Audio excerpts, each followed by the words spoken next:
The knight warned Anna to be careful. He also added that if she noticed even one sign that he had lost his temper, she needed to run away immediately. Anna, of course, was a little surprised. She never expected that they would meet again like this.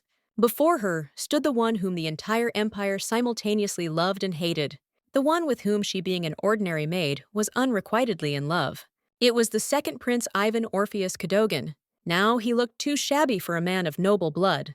They probably still haven't found Ariadne Manish, and Ariadne are the only love of God. Manish was closer to a deity than to a human. He possessed a special power incomprehensible to ordinary people, but Manish needed his companion, Ariadne. They had to recognize each other immediately, and a fateful love would blossom between them. For Manish, who could not live without Ariadne, love became both a blessing and a curse. But Anna was sure of one thing. Whoever she was, she could not become his companion. She is just one of many candidates for the role of Ariadne. Anna realized long ago that she could never be truly special to him. Even if she doesn't become it, His Highness will still find his real Ariadne, and Anna shouldn't worry. And yet, if she could ease his suffering even a little, she decided to do it anyway. And the knights noticed that light was coming from Anna. They screamed that they needed to save themselves because he was out of control. Anna didn't understand what was happening or what it was at all. When she came to, she found herself in the arms of the second prince. Ivan smiled, looking at Anna. Anna was shocked and could not understand how all this happened. He asked why she was so late. Ivan said that a little more, and he would have killed them all. He turned to Anna and demanded that she never do that again. Anna could not leave him alone under any circumstances. After that, he kissed her passionately, and that night she became his. When it all started, the memories of that day seemed so far away. The sounds of music marked the beginning of the evening. The chandelier sparkled like the sun on the summer solstice. There are cool drinks and all kinds of snacks all around, and the aristocrats are dressed impeccably. Anna Theodore was there and could not hide her delight. But she was just a maid and looked at what was happening from below with admiration. All these people really did resemble peacocks. Another maid came up to her and remarked that everything looked absolutely magnificent today. The royal banquets were truly wonderful. Even the maids were allowed to sit down. Natasha's personal maid, Anna's best friend, Deborah Cato. Anna agreed with her words, adding that she had heard that the ball would be luxurious, but she had not imagined that it would be to such an extent. The ball at the palace was definitely different from all the others, and this was quite understandable. The first time Deborah attended such a reception, she felt as if she could go blind from all the radiance. Anna was surprised that this was not her first ball. Deborah explained that this was indeed the case. Their lady Natasha was quite well known in high society. Count Baldwin's second daughter is Natasha Baldwin. The dress that Anna recommended fit her perfectly. Deborah also noted that their lady stood out despite the huge number of guests. Anna smiled and agreed. The thing is that their lady is so beautiful that whatever she wore, it looked gorgeous. And the outfit that Deborah recommended last time was also incredibly beautiful. After this, a gentleman approached Natasha. Natasha looked closely at her maids. Anna was a little scared. She didn't understand why the lady was looking at her with such an expression. She couldn't understand what it was. It even seemed to her that everyone around her was also looking straight at her. Perhaps she did something wrong, since the lady looked at her like that. Deborah quietly asked Anna to look more closely because she noticed His Highness next to the lady. Anna asked again if it was really the prince, and one of the maids confirmed that the man talking to their people was indeed His Highness. He was very handsome, a fair-haired young man with a noble appearance. Anna was truly surprised. Deborah noticed that even from this distance, you could see how handsome he was. Anna, of course, agreed with her. He was so handsome that he could arouse the envy of the entire empire. Deborah said she had heard many rumors. His appearance, allegedly, brought many women to tears. Anna had no idea that he could be so attractive. After these words, she herself suddenly became embarrassed. This feeling was unfamiliar to her. She had never experienced anything like it before. She had never been one for looks, but her gaze was already fixed on him. Deborah, turning to her friend, asked whether Anna thought that His Highness and Lady Natasha looked very harmonious. It seems the second prince has shown interest in their mistress. Anna agreed with this, but said it somehow sadly. Yvonne's bright platinum hair resembled sunbeams, and Natasha's thick hair was like dark wine glass. They looked like something out of an illustration, as if the most magnificent peacock had finally found a mate. While Anna was immersed in her yellow and confused thoughts, the prince watched her closely. She noticed this and immediately became embarrassed. Anna did not understand why His Highness Ivan was looking so intently in their direction. Their eyes met. It was unexpected and tense. At that moment, she looked straight into his eyes, which looked like blue glass beads. Anna thought that perhaps the windows of the hall were open, because at that very second, she felt a strong gust of wind, as if from nowhere. She couldn't explain what this feeling was. Everything inside was clenching. I didn't understand how her heart could beat so hard. She looked up at the prince again, but he had already turned his back to her. It seemed like a sign, although she wasn't at all sure of it. She didn't understand anything then. She thought maybe they had something on their faces, since they had just been in the bathroom. Deborah decided that the correct answer would be that he simply wanted to sit on the very same sofa where they were already sitting and relaxing. But Anna believed that he was a prince. Why would he sit on an ordinary chair where the maids sat? Deborah noted that she did not understand why. She was the only one who was constantly drawing conclusions, and suggested that Anna join in the thinking as well. Anna replied that she didn't even know. Perhaps it was all just a coincidence. The best way to think about it is this way. This feeling was too strong for a simple maid like her. Why think so seriously when there were more pressing concerns? Deborah hinted at Natasha. If His Highness was really interested in their lady, they could really start having big troubles. If he then leaves Lady Natasha unconscious, it will be their responsibility to console her. Anna noted that this was indeed something to worry about. His Highness Ivan's popularity was not only due to his looks. The reason he acted frivolously with girls was because the second prince was a man born in the golden age of the empire. Young girls were drawn to him like moths to a light. The longest relationships lasted 3 months, the shortest 2 weeks. This became his nickname, the embodiment of love, and at the same time, the length of his infatuation. Since things had turned out this way, they had no choice but to hope that their lady would not become too infatuated with this gentleman. Or maybe she just didn't realize what would happen if the two of them actually became interested in each other. At least one of them already was. But suddenly, they noticed that the couple was walking together and laughing very sweetly. Soon, Ivan announced that he was going to visit the lady in her mansion and asked her to vacate the bedroom as promised. Natasha smiled and noted that he seemed to be trying to enter the noble lady's bedroom without further ado. The second prince reminded him that the lady herself had said that she wanted to show him a tapestry made by her own hands, or perhaps she had something else she wanted to show him. Moreover, Ivan added that in general he does not object to this at all. Natasha warned him not to laugh at her, and the maids watched the proceedings with barely concealed contempt. The servants began to worry. These two looked like real lovers, even if it was all just a game. Moreover, the consequences of the storm, created by these high-born persons, will have to be cleaned up by them, the servants. Ivan promised that he would send a letter, and hoped that she would respond to his invitation. Natasha asked how she could decline the prince's invitation, and he said that she had every right to refuse. He just hopes that her heart will make a choice not under pressure, but based on true feelings. Anna wondered if all womanizers were really that shameless. Obviously, there was hardly anyone who could resist his charm.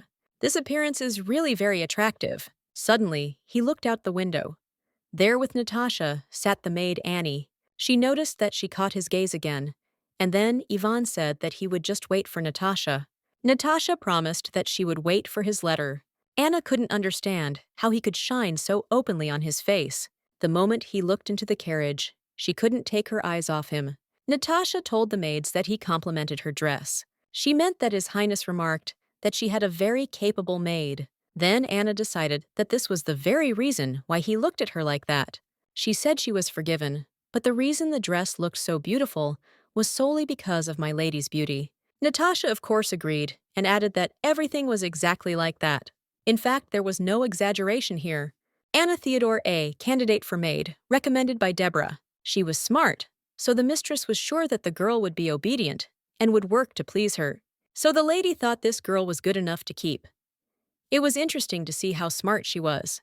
The lady asked if this did not seem unfair, since both she and her daughter's maid were commoners.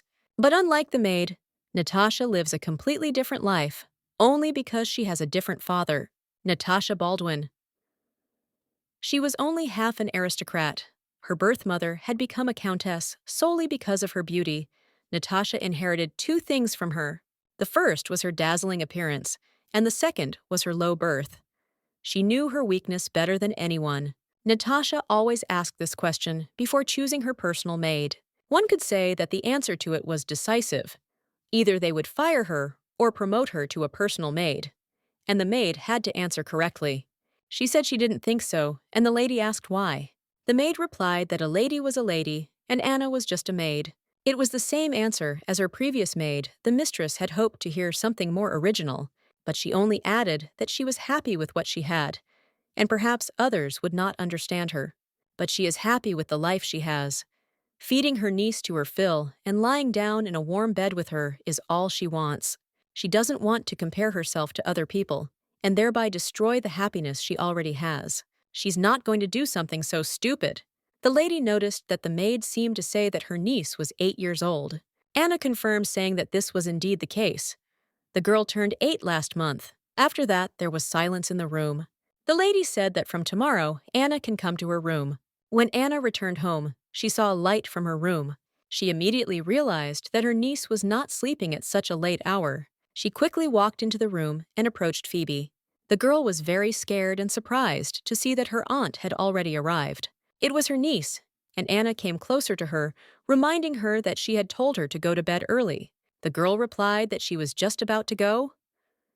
She repeated once again that her aunt had told her not to read in the dark because it could ruin her eyesight. Phoebe explained that she had come across a very interesting book, and she wanted to surprise her aunt when she finished it, so that's why she tried. Anna was surprised and asked what the girl had studied before that time.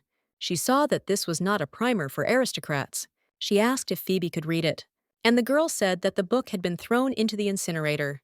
She picked it up and studied it, deciding that it belonged to Angelica. Since she had thrown it away, it meant that she had not liked studying at all. But the text wasn't too difficult, and Phoebe didn't understand why Angelica found it difficult. She was surprised and asked her niece again if she wanted to say that it was easy for her, and the girl confirmed it again. Anna was shocked. This was a real problem. Of course, she knew Phoebe was smart, but if Angelica found out about it, it could be a disaster. Angelique would start screaming that a maid's niece couldn't claim to want to study like an aristocrat. After all, that was only available to those who were born into such circles. Anna was sure that was exactly what she would do. She would express all her anger and take it out on Phoebe, and the girl could get seriously hurt. So Anna approached her and asked her to promise something. Phoebe was surprised at first. Anna said she was proud of her because she was really smart. But wherever she was, especially next to Lady Angelica, it was absolutely impossible to say that she knew the language of aristocrats. The girl did not understand why, and Anna tried to explain that the lady might envy her. Phoebe replied that she would just hold back, even if it was hard for her. After all, she was smarter than that. Auntie said that it was precisely because she was smart that she had to keep it a secret. They sealed this promise with their little fingers. After this, the aunt suggested going to bed, but the girl said that she would like to read at night. The next morning, Deborah was delighted to see Anna. She had already congratulated her on her new position. Lady Natasha's personal maid. Anna noticed that Deborah was saying this for the 10th time and asked her to stop. But Deborah laughed and said that if Anna had only counted 10, she really wanted to say it 90 more times. Anna asked her to stop and not tease her. But Deborah was really happy. She was genuinely happy for her friend. Suddenly, Anna became frightened and sharply told Deborah to turn around. When she turned around, Angelica Baldwin, the eldest daughter of the Baldwin family, was behind her. Deborah immediately turned pale. She was frightened when she saw the lady in front of her. She tried to apologize, but Angelica silently slapped her in the face.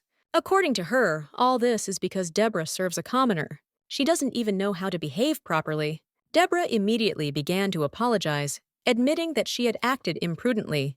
But in situations like this, no one can even open their mouth. This is what it means to be a servant to an aristocrat born into the wrong circles. They must act as if they do not exist, be a shadow that no one notices. Even if a close colleague gets reprimanded or criticized by the mistress, they can only watch silently. It is a kind of privilege to speak to, act to object, and it belongs only to those who have power. Angelica looked at Anna and guessed that she was the new maid that Natasha had chosen. She noticed that she was quite nice in appearance. She immediately understood that Natasha had simply chosen her for her body, to use when needed.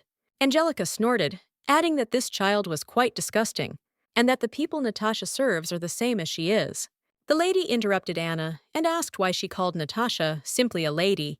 She asked if the maid thought that Natasha was some kind of half-baked aristocrat, the daughter of the very woman who had received the title in exchange for her body. Anna calmly replied that she was Natasha Baldwin's maid.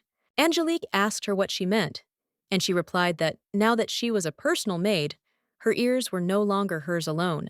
What she has just said, she hopes the lady will not mind if she conveys it to Lady Natasha. Angelica asked her again what exactly she had just said. The maid apologized if her words sounded rude, because she was now Lady Natasha's personal maid, and at the same time, the maid of this mansion, so she decided to first find out Angelica's opinion so as not to cause unnecessary concern. After this, Angelica turned to her personal maid Mary. She told Mary to bring the whip that her father had purchased the day before. Someone tried to tell her something, but Angelica cut them off abruptly, ordering them to bring a whip immediately. Mary said she would go get him right away. Angelica noted that Natasha must be heartbroken. The maid Natasha chose yesterday will disappear today, relying only on her face. She managed to get what she has, just like Natasha herself. At that moment, Natasha appeared, and according to the zodiac sign, it was she. She asked Angelica what she was saying about her. Then Natasha wished her good morning. She reminded them that she had given them one task, but they had been absent for a long time, and she became interested in the reason. Natasha also noted that she did not expect Angelica to beat her maids. Angelica replied that she wouldn't do it without a reason. She was just training them. In her opinion, the maids didn't even know the basics. These basics, as Angelica explained, begin with a slap. After these words, Natasha smiled. Angelica added that if Natasha did not want to be like her mother, she should train her servants in time. Natasha asked what she wanted to say about her mother. She noted that everyone knew that her mother was a very intelligent woman. Angelica smiled and told Natasha not to try to convince her that she was not proud of her mother. This is no good. Whatever the method, this woman passed on a lot to Natasha. Natasha confirmed that this is true. She is truly grateful to her mother, especially when she communicates with her sisters. One day, one lady noticed that it was immediately obvious that Lady Natasha and Lady Angelica had different mothers. Angelica, of course, agreed. Her mother, unlike Natasha's mother, had a great history. Natasha noted that she had heard that she and her sister were different from head to toe, especially in mental abilities. Angelica became very angry at such words and began to demand an explanation. Natasha said that she is often asked how her sister managed not to know even the basic spelling of the language of the kingdom of Athila. In her place, Natasha, as she added, would have tried at least for the sake of shame. After all, saying that her sister is so stupid is already too serious. Angelica screamed that Natasha was behaving like a child and that it was impossible to deal with her. She decided that her sister would pay for it. Anna felt relieved. It was good that Natasha's people arrived on time, and so the morning incident ended. Deborah had to write a request for a short leave, as Lady Natasha had recommended. Therefore, Anna had to take on the duty of serving her mistress in the garden of the imperial palace. The main thing is that everything is okay with her friend. Another maid came up to Anna and said that she was absolutely amazing today. She noted that Anna stood up to Lady Angelica so confidently, even though she could have fired her. It was Anna's colleague Anna only replied that she hadn't done anything special. She had simply told the truth. But Annie was absolutely delighted. She emphasized that it was still great and admitted that she was happy to see it. Anna was a little embarrassed. Of course, she could have been fired, but she simply had no other choice. When she came face to face with Lady Angelica, then she noticed that Natasha was watching the whole situation from the window. Even if she were to be flogged, it would show her loyalty to her mistress and help her keep her position as a personal maid. It would prove that she would always be on Lady Natasha's side. After all, her goal was to become Natasha's personal maid in order to travel with her after marriage. At least that would have made things more comfortable for Phoebe. Of course, she still wanted to avenge Deborah. Anna asked Annie if she had seen Prince Ivan before, and she said that today was the first time. and he was truly beautiful like a god. She admitted that she was glad that she had been chosen instead of Deborah. Anna noted that he was indeed a handsome man, and added that he and Lady Natasha looked very cute. They really are perfect for each other. It would be good if His Highness were more sincere with the ladies. Anna would probably want this too. Maybe then she could stay and serve in the imperial palace. Natasha thought that His Highness really liked her maid. The lady noticed that Ivan continued to glance at her. The gentleman said he just wanted to pay a compliment. After all, Natasha looked beautiful today when Anna dressed her up. Dressing up like that just for a walk in the garden. She could have nymphs. Natasha didn't want to listen to the man the whole empire envied anymore. Natasha was surprised that there were so many violets here, and thought that it would be better to plant more bright flowers. After all, this is a palace garden. Ivan noted that his mother didn't like them either, but she said that the violets reminded her of him, and that's why she treasured them. After all, purple is the color of the emperor. She picked a few flowers and took them in her hands. Natasha noted that perhaps this is why this flower is so durable. Before, she thought that Natasha was just an obedient child. But now Anna knew that she could show her claws. This girl really turned out to be interesting. It's a pity that they didn't cross paths before. It's a shame that after the work is completed, it will have to be sent away. Ivan said that he didn't care whether they envied him or not. Envy is not his thing. And besides, looking at this maid, it seemed like they really had something to talk about. Natasha admitted that she wondered if he was sure he wanted to help, and Ivan confirmed this. He said it was important to him too, so he asks Natasha to bring him evidence. Then, as she had intended, he would destroy the Baldwin family. Anna tried to figure out the map. She couldn't figure out where she was, so I decided that she was just hopeless. Annie said that no matter how urgent her business was, she should not have left her luggage in the carriage. Thanks to Annie, Anna went to get her luggage, but got lost. There was no one to ask. She had to at least find the guard to find out the way. Then she noticed the maids from the imperial palace. Anna decided to come closer to them and ask for directions. She came up and apologized to them. She said she was a maid from the Baldwin family and had accidentally lost her way. At that moment, a gentleman came straight out of the room and asked again if she really was the Baldwin family's maid. Anna was frightened when she realized that it was His Highness in front of her. She remembered that this was the imperial palace and greeted His Highness. He said that they should finish with the greetings and move on to the question of what she was doing there. Anna tried to explain, but he interrupted and assumed that Natasha had sent her. The girl, embarrassed, replied that this was not so. She simply got lost on the way to the warehouse. She wanted to ask the maids for directions, but he looked at her and asked what she was looking at.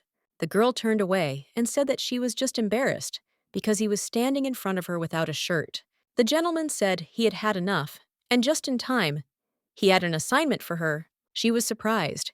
And then the gentleman, smiling, explained that she needed to pick out clothes for him. He headed with her to the dressing room. She asked what occasion the clothes were for. The gentleman replied that it was for dinner today and asked what kind of clothes the mistress would like. Anna realized that he wanted to look good in front of Natasha's uncle. To him, she is just a maid, not a woman. No wonder he walks around in front of her with almost no clothes on. She said that Lady Natasha likes it when clothes look neat. Natasha prefers that everything on a man sits neatly and modestly rather than fashionably and brightly. After that, he asked what kind of men she liked, and the maid replied that she also preferred neatly dressed ones. Then the gentleman asked what clothes he should wear. The maid, after thinking for a moment, replied that in his place, she would have chosen several options. When he got dressed, he asked if it didn't look too simple and uninteresting, but the maid thought the outfit was perfect. He asked her again if she really thought so, and the girl was absolutely delighted. Anna thought that Ivan just didn't like this outfit, that's all. Addressing him by his patronymic, she added that if the image seemed boring to him, it could easily be changed. Anna carefully took the brooch from him and suggested that he attach this one as well. The prince leaned forward slightly so that she could secure the decoration. He looked at Anna with his greedy, almost hungry eyes, and it made her head spin. She tried her best not to look up, only said that everything was ready, and the gentleman looked at himself in the mirror with pleasure. He was very grateful to her and admitted that the work had indeed turned out well. Anna bowed, saying that it was a great honor for hers. Then Ivan remarked that it would be good if the palace had a maid like her. So he said he was very sorry. When she went out, the girl ran into some man in the corridor. She didn't expect this, and didn't even know what to think. Everything was mixed up in her head. The man suddenly asked her if she liked men. No, it's not like that. Anna just turned around and ran as if she didn't understand why or where. But it wasn't about him at all. She ran because her heart was bursting from the strong tension, and she knew exactly why. But suddenly, her feet caught on the edge of the carpet, and she started to fall. After falling, Anna didn't immediately understand why she felt so awkward. Ever since she left his room, this strange feeling had not left her. Anyone in her place would have felt nervous. After all, he is the most noble man in the entire empire, and she is just a maid who chose an outfit for such a great man. And suddenly, someone offered her a hand. She was sincerely grateful for the help. When she took hold of his palm, the man suddenly complained that it hurt. Anna was surprised, and he asked with concern if she was really crying. He decided that she was injured, and asked if she was okay. Anna thought he might be from the kingdom of Athila. Then she realized that he was talking about the wound, because he spoke with a noticeable accent. She hastened to assure him that everything was fine, and thanked him for his concern. The man insisted that he had to cure her, but Anna refused, explaining that it was nothing serious, just trifles. She had already wasted too much time, and Lady Natasha was most likely waiting for her. The guy muttered something about his room, and Anna decided that he wanted to treat her there. She thanked him politely, but said that she really had to go. The lady was waiting, and again she expressed gratitude for his help, wishing him a safe return. But he grabbed her sleeve again and started talking about his room again. Anna turned around and said clearly that she would not go there. It may be customary in Ethiel to go into a room with a man you've just met, but in the Empire, it's considered unacceptable. The guy looked confused, claiming that he didn't know about it because it was just his room. He was excited, but Anna calmly stated that since he didn't know, he should find out. This is the Cadogan Empire, and if he came here, he is obliged to respect its culture. The man repeated that he didn't know, and Anna, turning away, said that it was his business, and that she needed to go. She thought that this man's behavior was simply terrible. Everything about him seemed repulsive and unpleasant to her. She believed that beauty was meaningless without modesty. After all, there had to be at least a drop of dignity. The man continued to insist that he knew nothing. He said that the room was not his, and that he himself did not understand where he was. Anna finally found that very book about Ariadne and Manish. She searched for a long time, but finally came across it in the far row. A memory came to mind of her asking her niece if she had a book in the language of the nobility lying around. It was the same book that Phoebe had read before. And there was nothing wrong with that. Anna just wanted to know what her relative was reading. The book said that God felt unbearably lonely and created a being so that at least someone would be near him. This was Manish. God bestowed his power upon Manish, blessing him with it and making him almost equal to himself. Entire nations were created for Manish so that he would not feel alone. But Manish, relying on the power of God and his mercy, became more and more arrogant, not noticing how he was losing himself. One of the gifts bestowed upon Manish by God was disappearance, a terrible and powerful blessing. His words could destroy and erase anything he wished. Anything or being would disappear forever. Manish enjoyed this gift, using it with special pleasure, as if he were playing with the world as with a toy. Manish, in his selfish desire, destroyed many lives, and with each passing year, his actions became more destructive. When the god looked back on his fate, he realized that this being who loved himself so much was in fact doomed. His first human being was known to everyone, loved by everyone, but Manish could not love anyone. His loneliness was his punishment, and it was his fault. He knew that he himself was the cause of his emptiness. It was only when Ariadne gave him her love that Manish felt that it was a blessing sent to him from above. In her eyes he saw the light that he so needed, but the blessing that Manish thought was a gift turned into a real curse for him. Sharp pain penetrated his body when his feelings became too strong, and everything seemed unbearable. Every word, every sound, even his own breathing brought him unbearable pain. His body seemed to be breaking from these sharp sensations, which became more and more intense. Ariadne became his salvation. Every time he touched her, his body calmed down, and he could breathe freely again, as if her presence eased his suffering.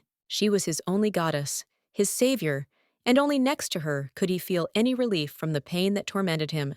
He confessed that he wanted her to stay with him forever. Everyone who saw them understood that this was the last blessing that God had given him, love that could heal his soul. This story was not only about eternal love, but also about tragedy too cruel for children to talk about.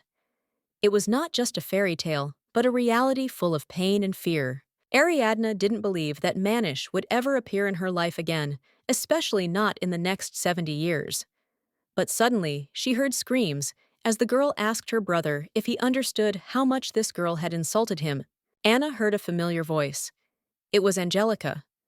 Her brother always asked his sister to be quiet because someone from the house could hear their conversations and interfere. Angelica wasn't worried. She said loudly that her words weren't threatening, and if anyone wanted to listen, let them listen. She didn't say anything like that. Lady Angelica and young Master Percival discussed her behavior. Angelica believed that she had long been misunderstood and might be thought to be eavesdropping. Angelica answered her brother that her words had raised questions more than once, and that the young man with whom she was now arguing simply did not understand his situation. Her brother advised her to drop the subject because very soon her problems would become unimportant. She would soon leave home anyway. His words sounded like a death sentence. Angelica, not hiding her displeasure, asked where she was going and who would throw her out. Her brother confirmed that yes, she would indeed be thrown out, and that day was not far off. It was Phoebe's birthday, and the atmosphere was full of celebration. All attention was focused on the girl who was enjoying her congratulations. The guests came and congratulated Phoebe on her special day. Everyone who was present was happy for the girl with all their hearts, wishing her happiness and good luck in the future. Since it was her day, Phoebe was allowed to have 2 pieces of cake. Everything was arranged according to her wishes, and she happily enjoyed the taste of the holiday. Deborah, noticing the expression on her friend's face, asked her what that sad expression was, as if she wanted to upset Phoebe. Anna looked a little lost and thoughtful. Anna apologized and explained that her thoughts were far away. She was thinking about something of her own that had nothing to do with the current moment, and it upset her a little. Deborah thought that Anna was simply tired of work, because the workload on her lately had been great. Perhaps this was the reason for her thoughtfulness and fatigue. The woman suggested that Anna stay with her for a while, as there were many empty rooms in the house. This could be a good respite for her friend, and would allow her to rest. Anna's husband said that his wife was absolutely right, and that the doors of their home would always be open to her as a loved one who could always count on them. Anna replied that as soon as Phoebe grew a little older, she would immediately move in with them to be close and support her friend as soon as possible. She needed a little more money to rent a room at a hotel, and she hoped that they could help with this because she did not want to remain in debt. If they found out about all the circumstances, they would definitely provide her with the most comfortable living conditions, which gave her a certain amount of hope. However, she was not ready to use their kindness to her advantage, despite her sincere gratitude, which created a slight tension in their relationship. She did not want to feel like a burden to kind people like them, and so she continued to insist on her independence, although her heart was full of gratitude. Because of this, the guy approached Phoebe, noticing that he had bought her a gift, and wanted her to appreciate his gesture, despite his shyness in such matters. He asked Phoebe if she liked dolls, trying to figure out what kind of gift would be most enjoyable and appropriate to please her. The girl asked again, looking at him in surprise, noticing that he had prepared a rabbit doll for her, which caused her to smile happily and become slightly excited. She happily thanked Matteo, and Anna wondered how she could regularly receive such nice gifts and always feel cared for. Matteo replied that it was not that difficult at all, since Phoebe was also his niece, and she should accept such signs of attention with a clear conscience and without doubts. Deborah noticed how much Matteo was in love with Anna, and decided to tease him a little when she saw how he got flustered and blushed at any mention of it. She walked up to her brother and asked him with playful interest what kind of box it was trying to get him angry and enjoy his embarrassment. He was confused and blushed deeply, not knowing what to say because his emotions were obvious, and he felt uncomfortable under her intense gaze. He tried to find the words, but then his sister said with a smile that this was probably also a gift for his niece, teasing him even more and causing him to laugh. The guy was a little surprised when he saw that everyone accepted the situation so easily. He hadn't expected such a turn of events, but in principle, it didn't bother him too much. Deborah smiled and said that it was incredibly sweet, and then suggested that they give the gift to the little girl as soon as possible so that she could enjoy this moment of happiness. He tried to stop them, but it was too late. The gift was given to the girl, and it looked like there was no other way. The baby looked like a real princess, and everyone around could not contain their delight. Her happiness was obvious, and this pleased everyone present. The girl approached Uncle Mateo and expressed her gratitude. She was genuinely touched and felt that his gift was truly important. Mateo was surprised, and perhaps even a little confused. His mood worsened slightly because he wanted to give this gift not to the little girl, but to Anna. The girl came up to Mateo and told him that she really liked him. She genuinely felt a connection with him, and her words were full of tenderness and admiration. Mateo smiled back and said that he liked her very much too. He noticed that the girl was really beautiful, and her kindness could not help but touch him. As they drove back home, Deborah smiled as she noticed how fun the day had been. The atmosphere was light, and everyone was enjoying the time they had spent. She added that she liked everything too, and said that Anna should come more often, after all. In her opinion, she worries too much and winds herself up. Phoebe was dozing on Anna's shoulders, as if in her own little fairy tale. Suddenly, the girl woke up, and without opening her eyes, asked to be allowed to sleep a little longer. After that, Phoebe in a quiet voice asked if she could whisper something to Anna. Her words were soft like a whisper, and Anna leaned towards her curiously. Anna watched with interest the girl who was so sincere, and suddenly she became interested in the question the girl was going to ask. The girl, a little embarrassed, asked if Anna realized that all the words spoken in her aunt's house actually had no meaning and were just empty talk. She admitted that she liked her aunt more than anything in the world, and happily supported her in the fact that her affection for Phoebe was unique and sincere. Anna added with a smile that she also loved Phoebe very much, considering her the most important person in her life, and this was obvious in her tone and look. The girl with shining eyes admitted that she loved Anna and would now be happy to communicate with her in the language of the aristocracy, striving to be at her best. The book that Phoebe was reading so enthusiastically was written in the language of the aristocracy, and perhaps it was the same book that Angelica threw away, not wanting to learn. Anna could not fully understand what the Baldwins were really planning, and this question tormented her more and more, because a strange atmosphere of intrigue and omissions hung in the house. Remembering the conversation she had heard between her brother and Angelica, she caught strange hints that Natasha would soon be kicked out, and this was connected with her upcoming plans. Angelica was sure that Benjamin Owen, the second son, was going to marry some common girl, but this seemed unlikely in the eyes of many aristocrats.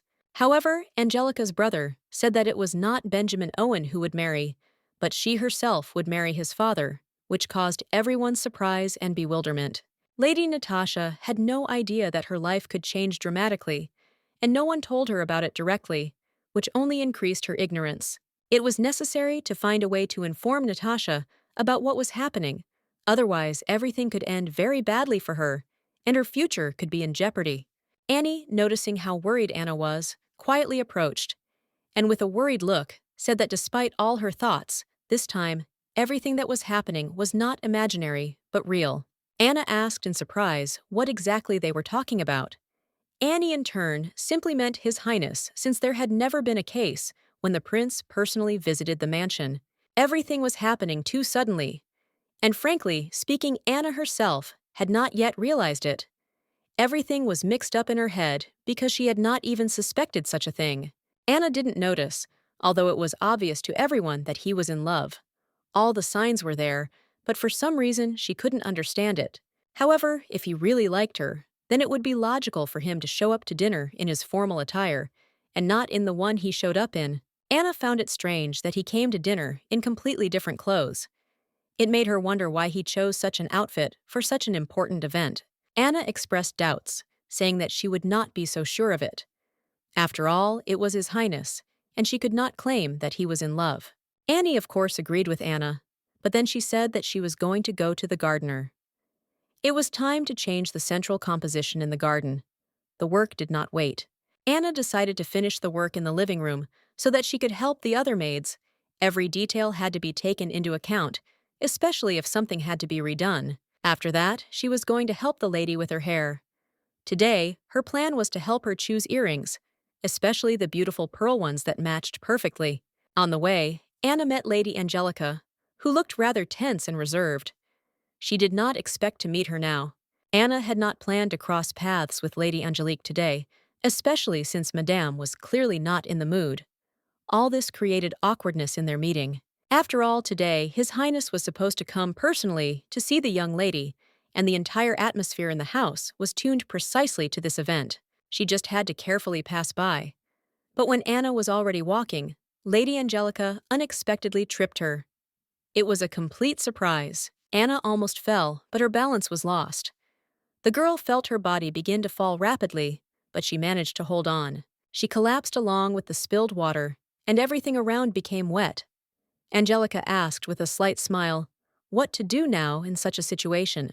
The water had spilled completely, and she was not sure whether she would be able to finish the cleaning before His Majesty arrived. Time was running out, and there was a lot of work to do. Then Angelica added that Anna was a connected maid, and she didn't have to do such dirty work. It wasn't her job. After these words, she stepped on the girl's hand and added that those who could not cope would work overtime.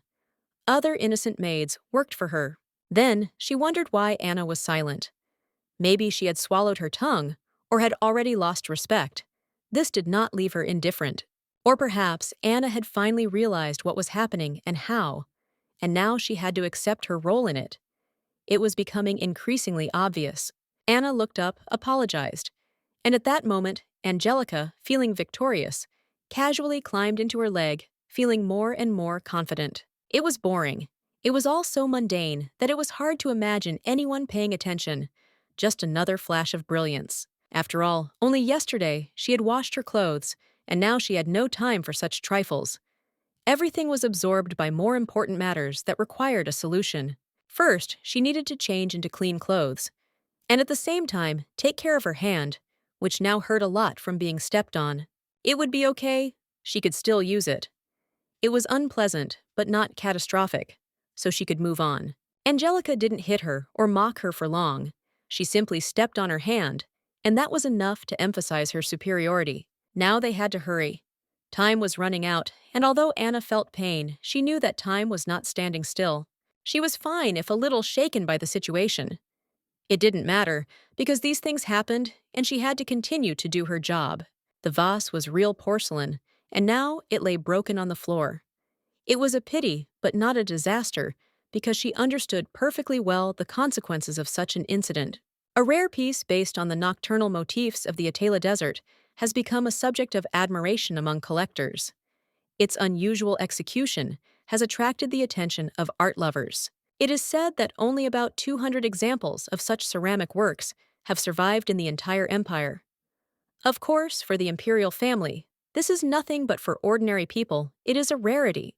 Jack Baldwin, Earl of Baldwin, described this work of art to the prince. The prince immediately noted that the work was masterfully executed and appreciated the artist's skill. After this, the prince turned to the count, and Jack began to suspect that something was wrong. His intuition told him that there was something more behind this object. The prince said that he knew very well how many similar items were kept in the Baldwin estate. Apparently, he was aware of all the count's collections, which only increased suspicions. Yvonne continued specifying how exactly this object ended up in this living room. He did not hide his curiosity and interest in the works of art that surrounded them. He explained that they had to leave the room quickly before the situation got out of hand. His words left no room for doubt. Things were not as they seemed at first glance. The count confidently stated that it was a misunderstanding and immediately asked for forgiveness. He was ready to retreat in order to avoid further questions and misunderstandings in the conversation. A few seconds later, they had already left the room, and Natasha was surprised to notice that she had not expected the prince to actually do that. His behavior seemed decisive and confident. Yvonne thoughtfully asked if he had ever let her down. He knew that Natasha's words were always sincere, but he wanted to make sure that she did not doubt his honesty. She replied that he shouldn't worry, because she always believed in his words. She knew that he kept his word, and would never leave her in a difficult moment. Natasha smiled and said that he shouldn't lie, because she always kept her word too. They were both people of honor, and this gave them confidence that they could rely on each other. She came closer to him, and they embraced. Their gesture was sincere, and in that embrace one could feel the support and trust they always gave each other. Behind her in her hands was a scroll that she held as if it were an important object. It was something she had decided to hand over, perhaps as a sign of trust or a secret they shared. The prince was sure that he had finally found the proof. This was exactly what he had been looking for so long, and what confirmed his suspicions. The girl let him look at the materials he had found, and she confirmed his thoughts. Everything was correct, as he had expected. As they sat next to each other, the gentleman noted that the situation looked strange. It did not fit into his usual expectations of such events. The lady asked him what exactly he meant. The prince explained that as far as he knew, hallucinogenic drugs were smuggled out of Athila, and Marquis Owen continued on his way. He immediately realized that this was most likely evidence of betrayal by the Marquis of Owen, not the Baldwin. But the lady reminded him that a deal had recently been made between these families. The Baldwin family has signed an exclusive contract with a trading company run by the Marquis of Owen. This agreement could have major consequences. Once the contract comes into effect, it will be strong evidence of involvement in smuggling. Everything will start to fall into place. The prince remarked that, if he were in the Marquis's place, he would have chosen a much more advantageous option than the one proposed by the Baldwins. The lady agreed that in the end it didn't matter. Both families would be destroyed, no matter how it ended. She understood that plans could change at any moment, so the girl had to check everything again so as not to miss a single detail. Natasha assured her that she would definitely check everything. Now there was no reason to worry, everything was going according to plan. The girl felt that when this was over, her long-time wish would finally come true. This was the moment she had been hoping for so long. When it was all over, a lot would change, and it would be a new beginning for everyone. All that was left was to wait for the ending. The prince noticed that the laundresses were extremely busy.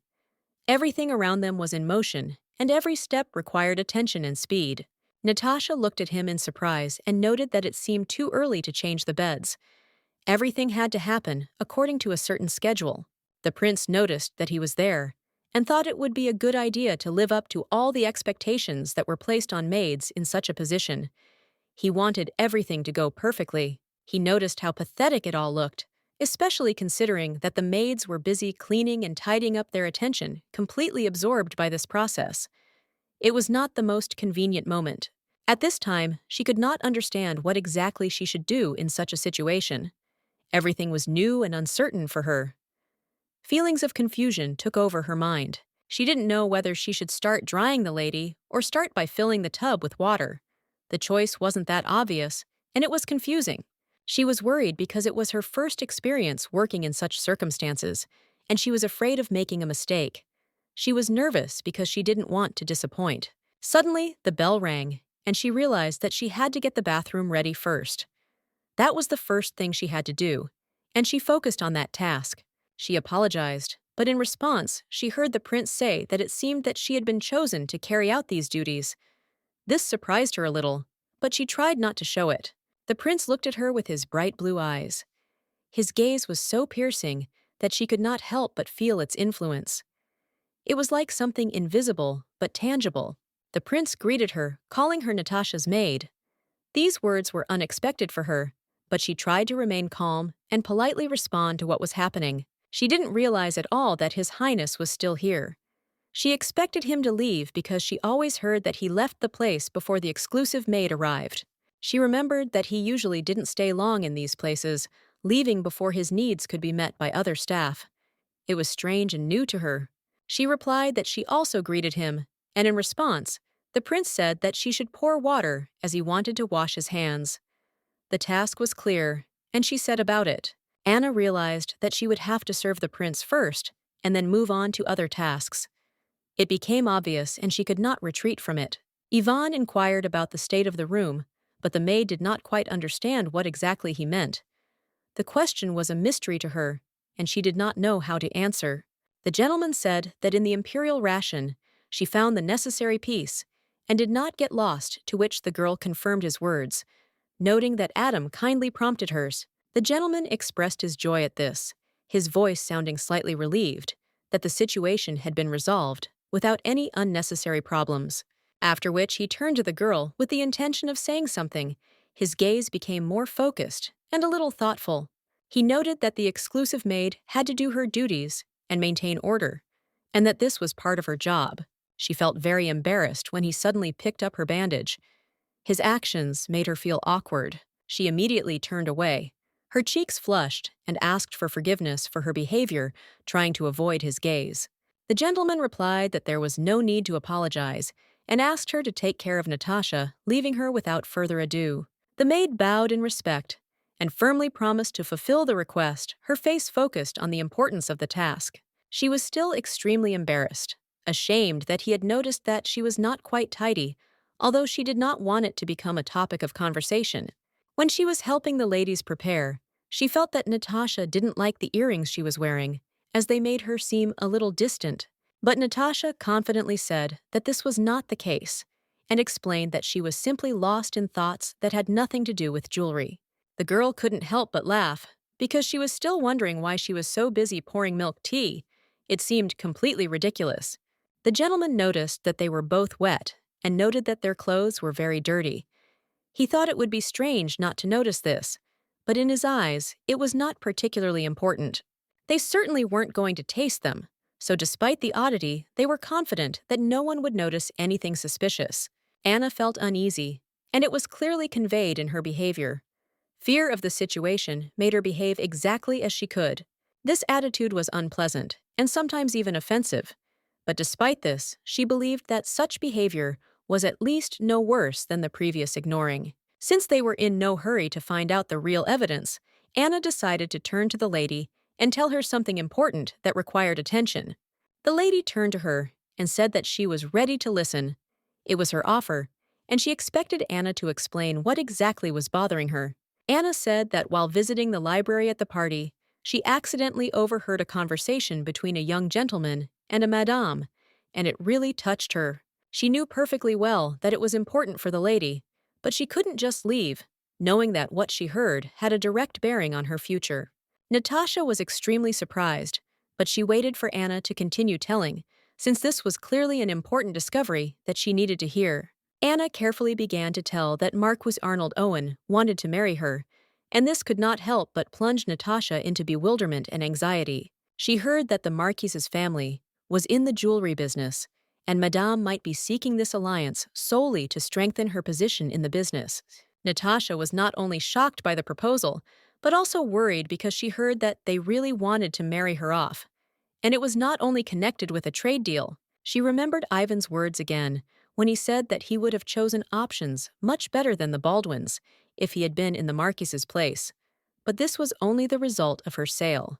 The maid noted that she thought it was a good job on her part, expressing gratitude for the work done, despite the difficult situation.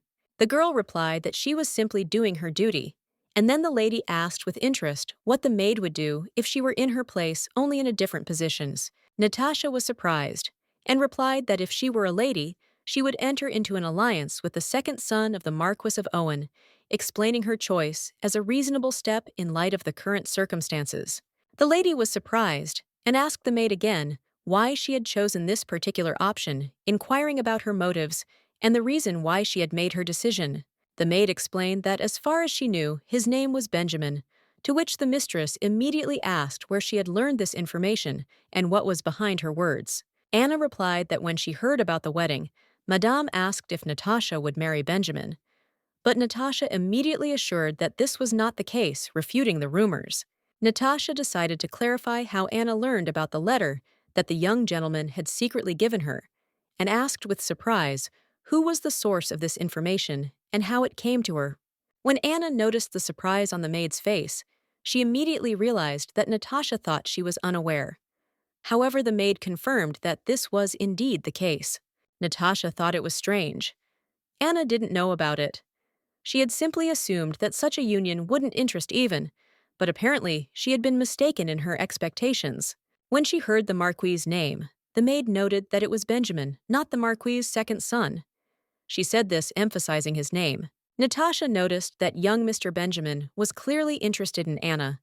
She assumed that he was in love with her, and this could influence the future development of events. The maid thought it would be logical to declare a possible official relationship between them, which would give them greater confidence and support in their intentions. In that case, the Marquis would not have been able to marry a girl who would already have been recognized as his son's mistress, which would have given Anne a certain protection and status. Anna, having listened to the maid's opinion, said that it was only her point of view. She understood that the decision should remain hers and depend on her personal choice. In the end, everything depends on the lady's wishes. Natasha agreed, thinking about what step would be the most successful and correct in the current situation for Anna. She admitted that Benjamin was a good choice, and in terms of the agreement with His Highness, everything was on point. But in the end, she could change her mind, and that had to be taken into account too. As expected, Natasha came to the conclusion that the maid should not be let go under any circumstances. After all, her role in these events is still important, and she will be on the lady's side until the end. Natasha felt that her presence here was unnecessary and thought that she would be much more useful elsewhere. But for now, she could only wait patiently. Natasha stood up, deciding they needed to go. Halfway to the door, a memory suddenly struck her, and she added belatedly that she had forgotten something else. Turning to Anna, Natasha noted that she must not forget something important. This month she was due to receive her well-deserved salary, and she could hardly wait for it. Anna received Natasha's words with pleasure. Her reaction was sincere. She never expected that she would receive her well-deserved reward for her work so soon. The thought flashed through her mind that with this news, she might be able to get into a room much sooner than she thought. She was already making plans. Today, Ivan was in a determined mood and did not want to listen to excuses about the broken watch. He was too busy with other important matters to take it seriously. Natasha was a little surprised when he didn't want to believe her words. However, she was grateful for the opportunity to share the whole truth with her. It was a relief. Deborah, turning to her friend, noted with a smile that she was not worried about the money issue. In her eyes, there was only one concern: Lady Natasha and her well-being.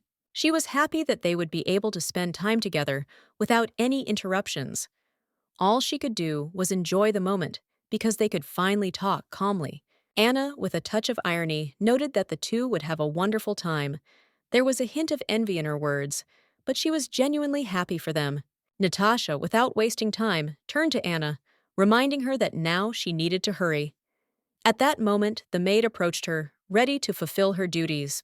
Anna was extremely surprised when the lady ordered her to sit in the imperial carriage. It was unexpected, but she decided not to ask unnecessary questions and obeyed. Anna asked Natasha what she was talking about. In response, the lady explained that she simply wanted to go with her. It was her wish, and she did not object in any way. In order to get closer to Benjamin Owen, it was important to prove that the relationship with Ivan Orpheus Cadogan was not serious. This is important for further steps.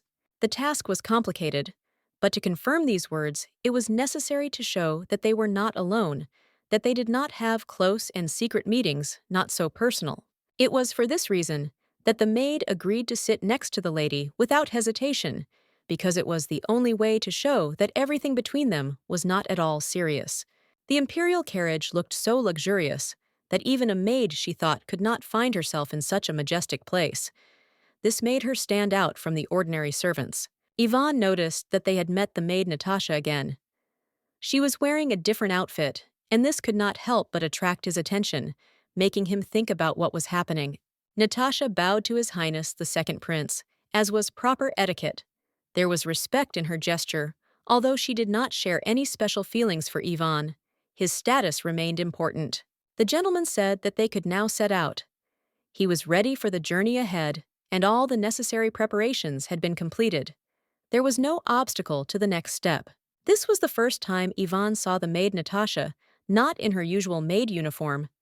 He paid attention to her style and appearance, trying to understand her choice. He assumed that it was Natasha who chose this outfit, and she confirmed his guess, saying that it was indeed her choice.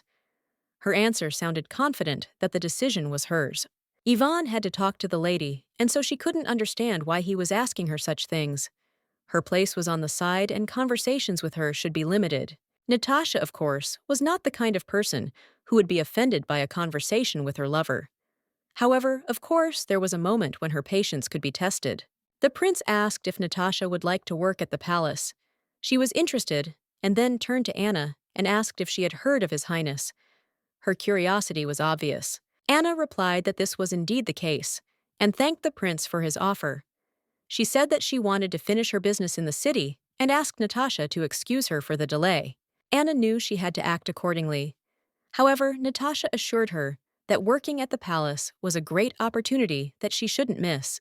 Natasha believed that the prince's offer was much more profitable than serving as a maid for the Baldwins. She was sure that such a chance should be accepted without hesitation. Ivan couldn't understand why Natasha was so scared by this proposal. He didn't see any reason to worry and didn't understand what exactly made her doubt. He thought that if anyone heard about their conversation, they would think that he was threatening Natasha with his position. But in fact, he did not want to scare anyone and did not do anything threatening. Natasha knew that her behavior might seem strange. She realized that her reputation with others could be perceived as a threat. But in reality, she was only expressing her point of view. Even if someone denied it to them, it would still be seen as mere entertainment, nothing more. In their eyes, she was just a servant, and they did not take her seriously. Such moments required special caution from a person. It was better to keep one's mouth shut, not to attract attention to oneself. Otherwise, one could make a mistake by saying too much. Natasha noticed that this was not just a simple ceremony. This event meant the establishment of diplomatic relations, and the presence of the Ethiel royal family was inevitable. The fourth prince would most likely be coming too, and Ivan confirmed this. Although he couldn't remember his name exactly, he couldn't remember everyone he had ever met. Ivan thought that like the entire Ethiel family, the prince's name would end in Zelo.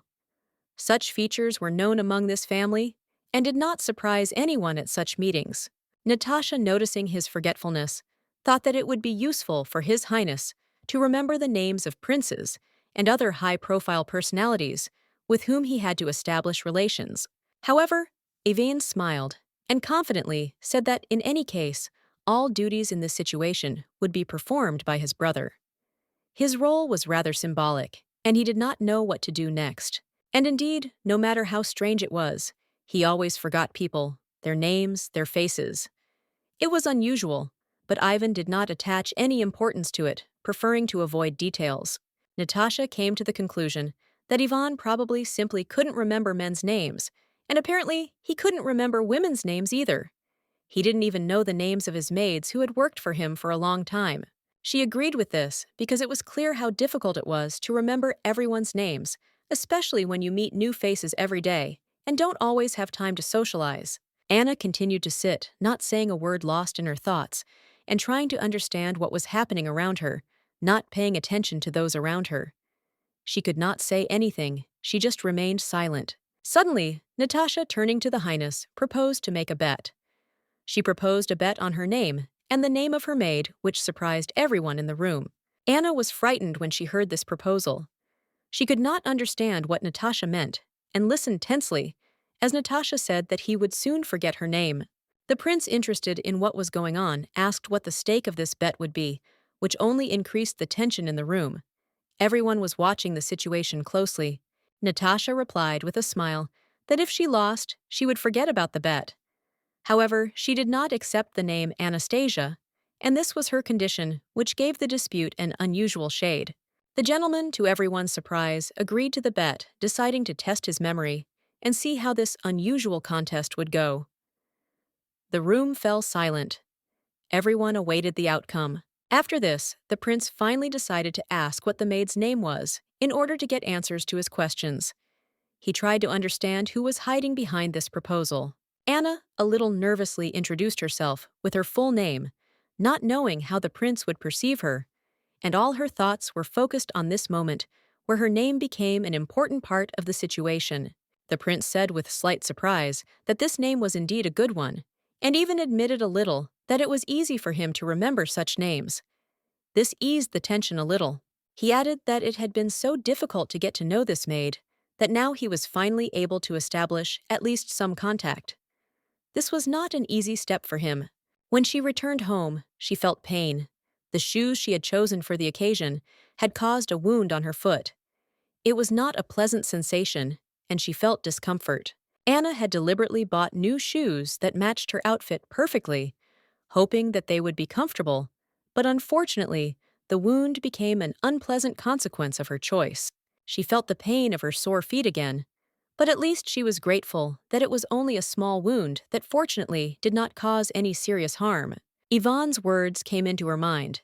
He had once said that her name was easy to remember, and that simple phrase had left a mark on her memory, making her feel slightly awkward.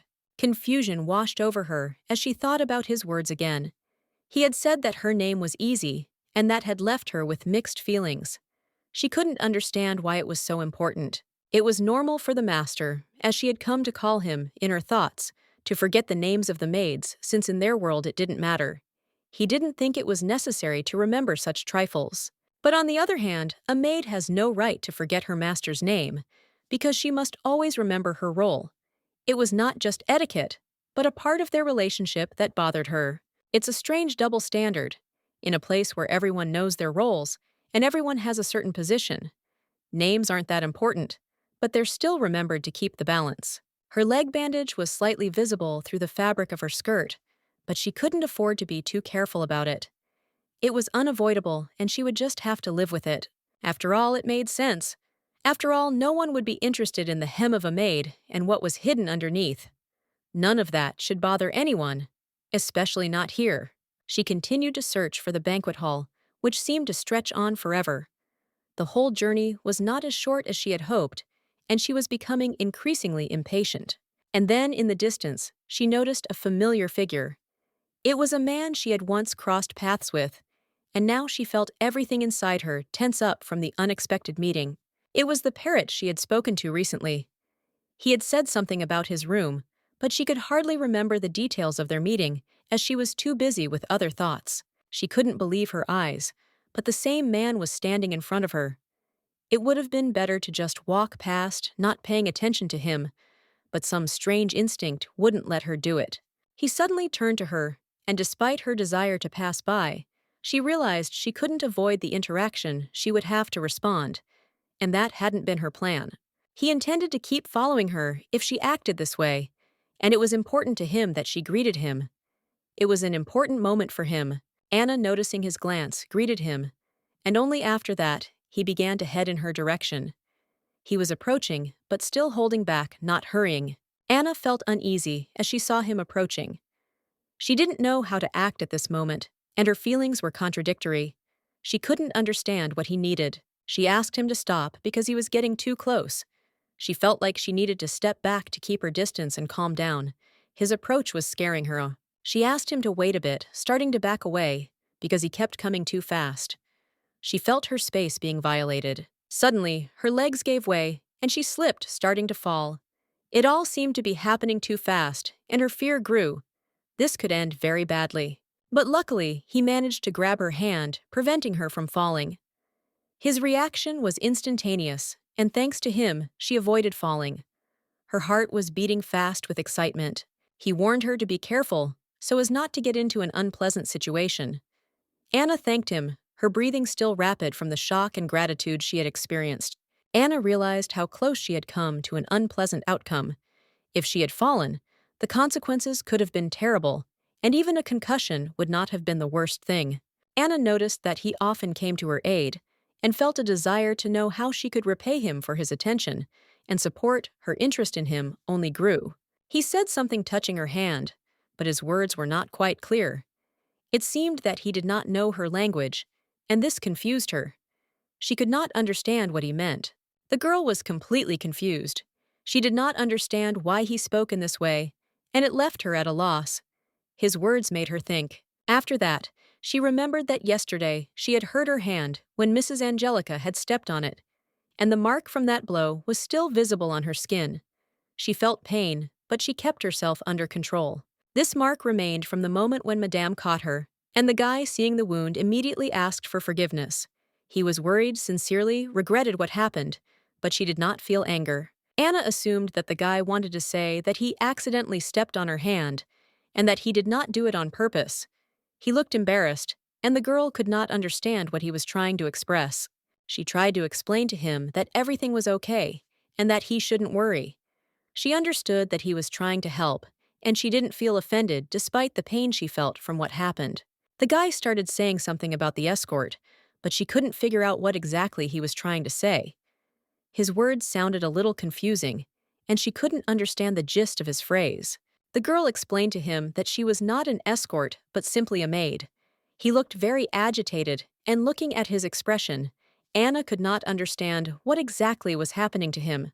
Anna thought he was trying to say that he was an escort, but she had a hard time being sure what this guy meant.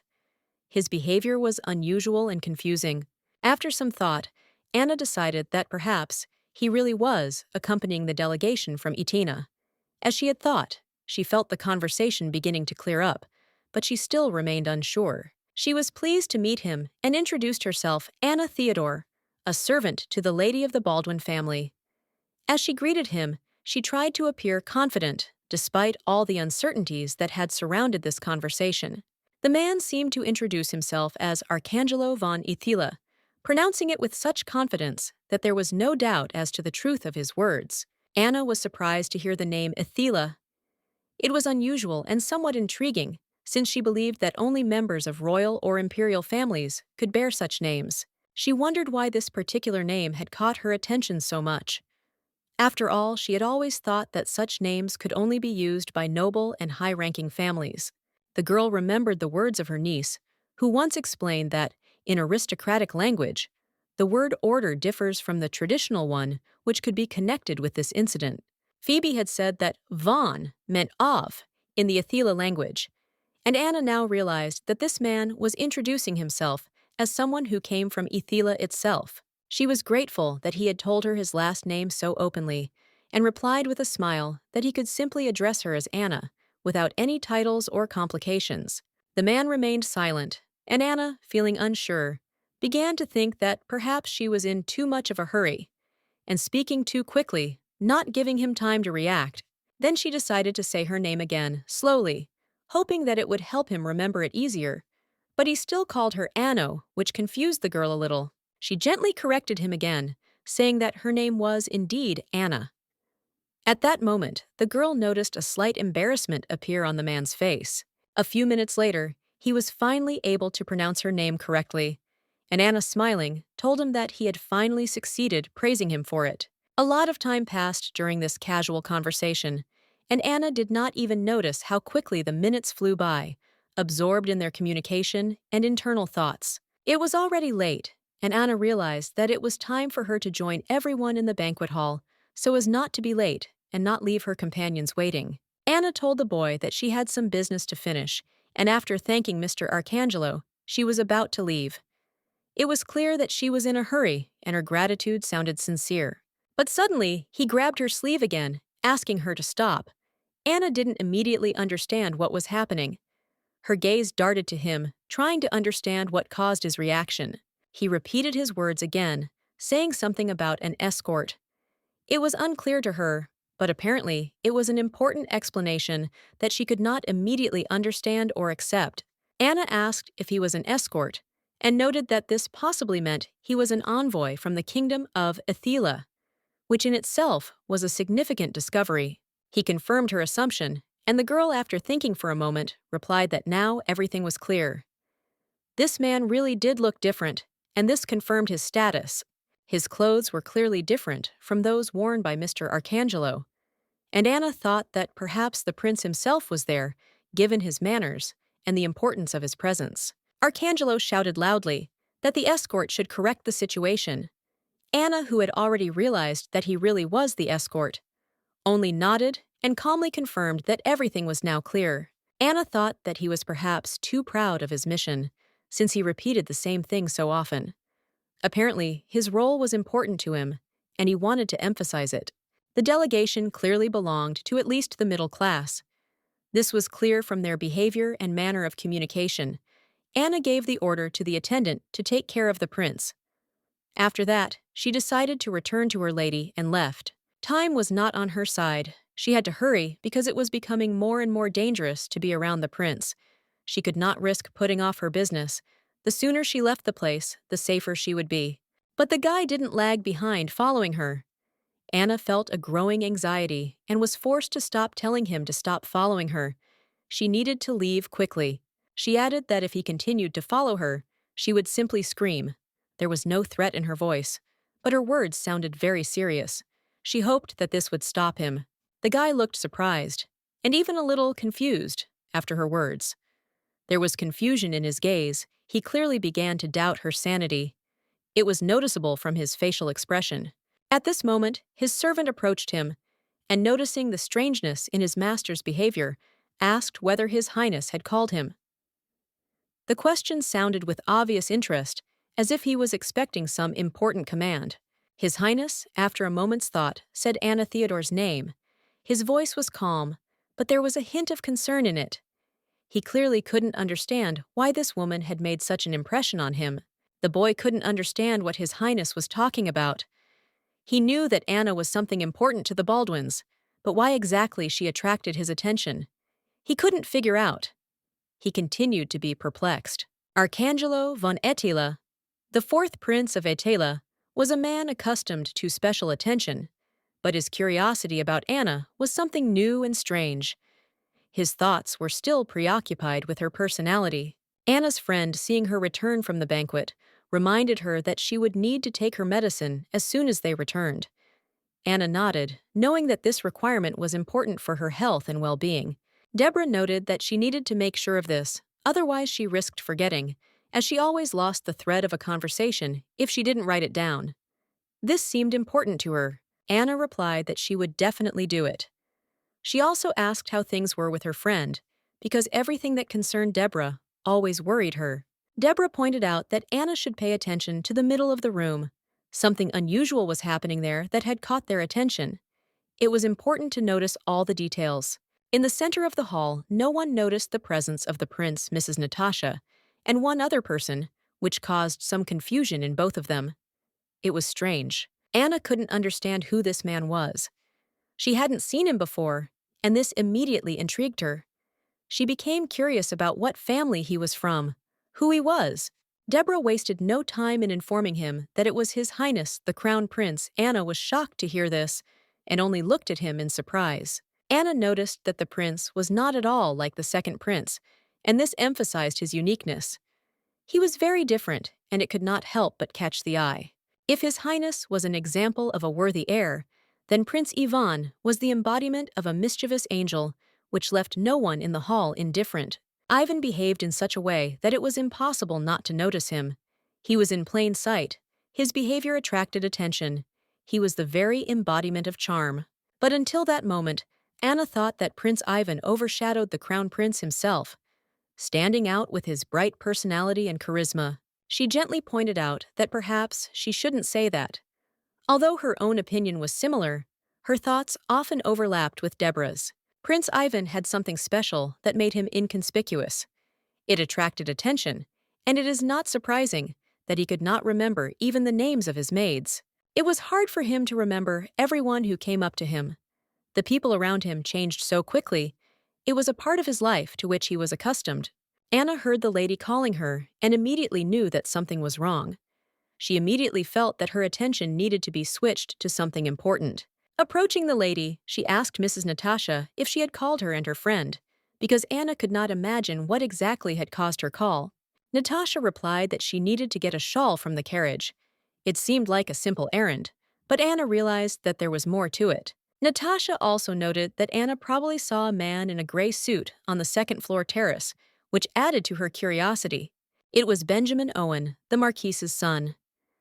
His appearance in this house was always connected with something important, and now the maid had to secretly pass him a note so as not to attract attention. Anna, despite all her concern, assured the maid that she could trust her. She was ready to help because she understood the importance of this action for the future of her lady, and decided to trust her. The maid, with a thrill in her chest, knew that she had to do this for the sake of her lady's future.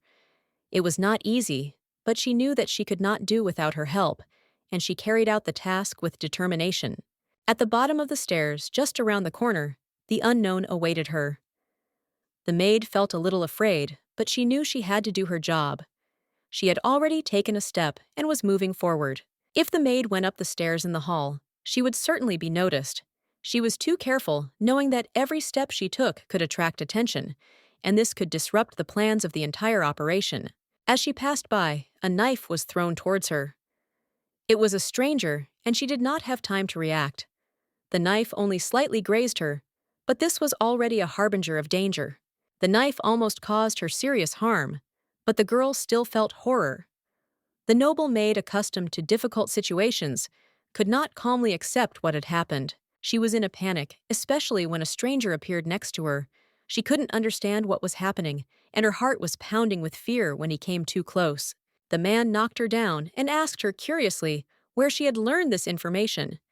It was too important a question, and she could be in great danger if she revealed the truth. The girl did not understand at all what was happening, and the stranger continued to assure her that she should not make excuses. He stated that the chance that brought her here was not an excuse. They found a note in her hands, and now they asked her what it was. The question was direct and decisive, without a hint of understanding or compassion. Several more people came out of the crowd and began to ask if she had fallen asleep there, or if there was some other reason she was in this place. The questions poured out one after another. The stranger standing next to the girl claimed that she had no weapon, and in general, it was obvious that she was not trained in fencing. All this only complicated the situation and the questions. The girl thought she was just a maid who was supposed to deliver a note. It was a letter from Natasha Baldwin addressed to Mr. Benjamin, and she did not understand why everything was so confused. At that moment, a man came out of the crowd and immediately realized that this letter was for his son. He asked to return it without delay. The man was Arnold Owen Marcus.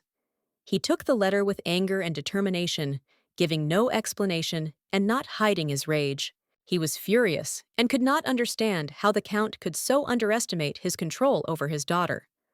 All this irritated him greatly, and he did not know how to react. Only 2 weeks had passed since the Count had promised his daughter. He could not believe that everything had already turned out this way and felt deceived.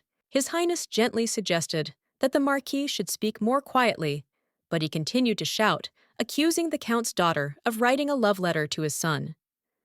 The Marquis's losses were enormous. The girl began to realize what was happening when she heard one of the men being addressed as His Highness. It changed something in her perception of the situation. He told the Marquis not to make him repeat himself, and she realized that before her stood His Highness Prince Lennox. Suddenly, everything fell into place. Lennox said that he would now deal with this Marquis himself.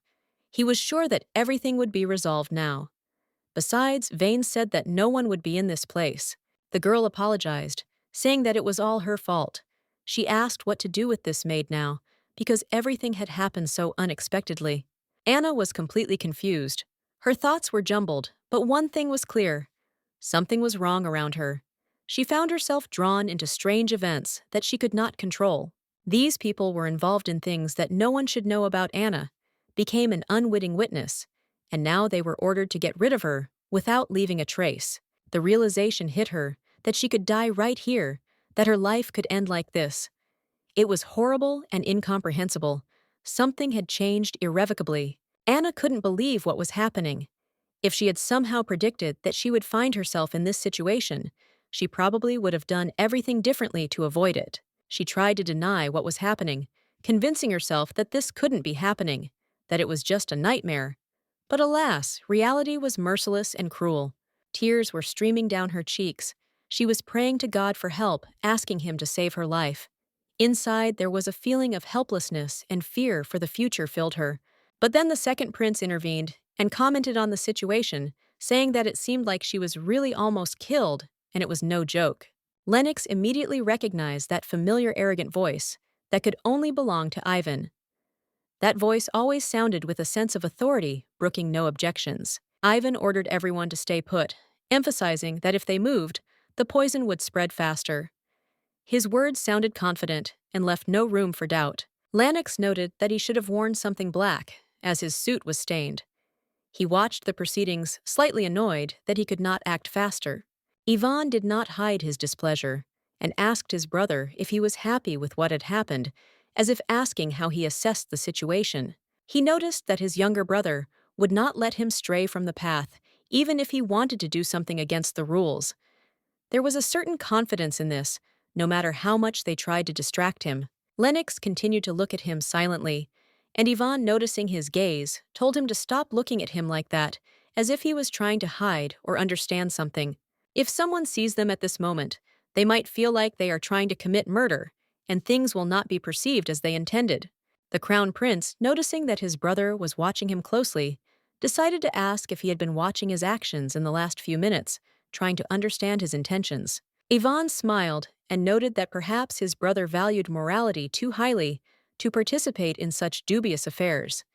His beloved's maid disappeared into the darkness and did not return for a long time. He had already begun to think that the maid might have joined some secret meeting or just gone for a walk, but these thoughts did not give him peace, and he decided to figure it out. Lennox asked his brother again if he cared about the fate of his mistress's maid, for it must have been important to him, although Ivan showed no particular interest. The gentleman replied that of course he was not indifferent to everything that concerned his loved ones. He was a sensitive and attentive partner who cared for those he loved. But at the same time, he emphasized that he is also a generous brother who is able to turn a blind eye to the possible misdeeds of his elder brother because his kindness has no limits. Lennox just shrugged, not understanding what his brother meant. He was confused, but he didn't argue, realizing that it all sounded more like ulterior motives.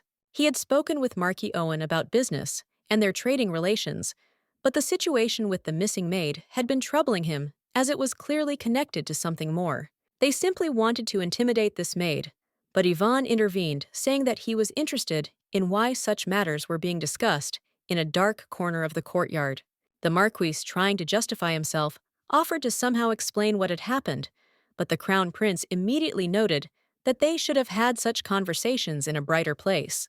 He said that their actions could be misunderstood, and they should be careful not to create unnecessary suspicion among those watching them. It's all because of people like Jian, who are always ready to dig up dirt if there is the slightest opportunity to undermine Marcus Owen and question his integrity.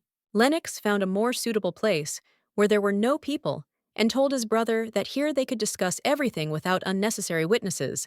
But Ivan immediately approached him. Yvonne warned Lennox that the dark corners were always full of enemies, ready to take advantage of any weakness, and that they must be careful in their actions.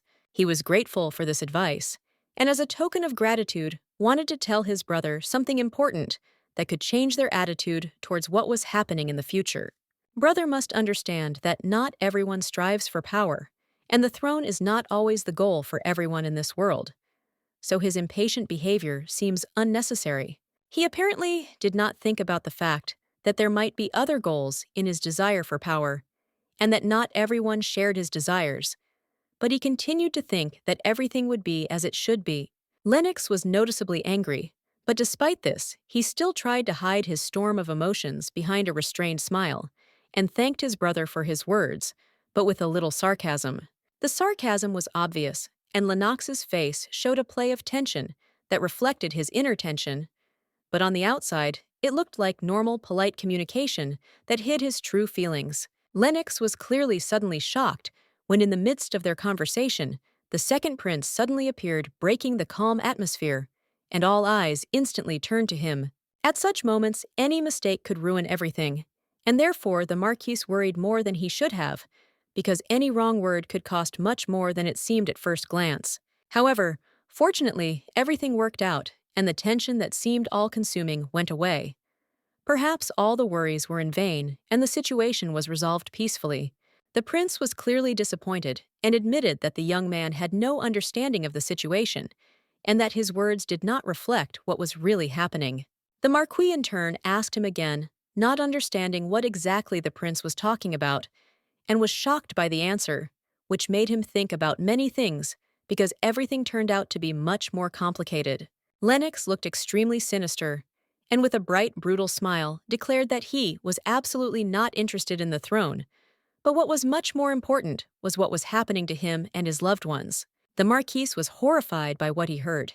His head was literally ready to explode from this revelation, because such words were shocking and completely unexpected.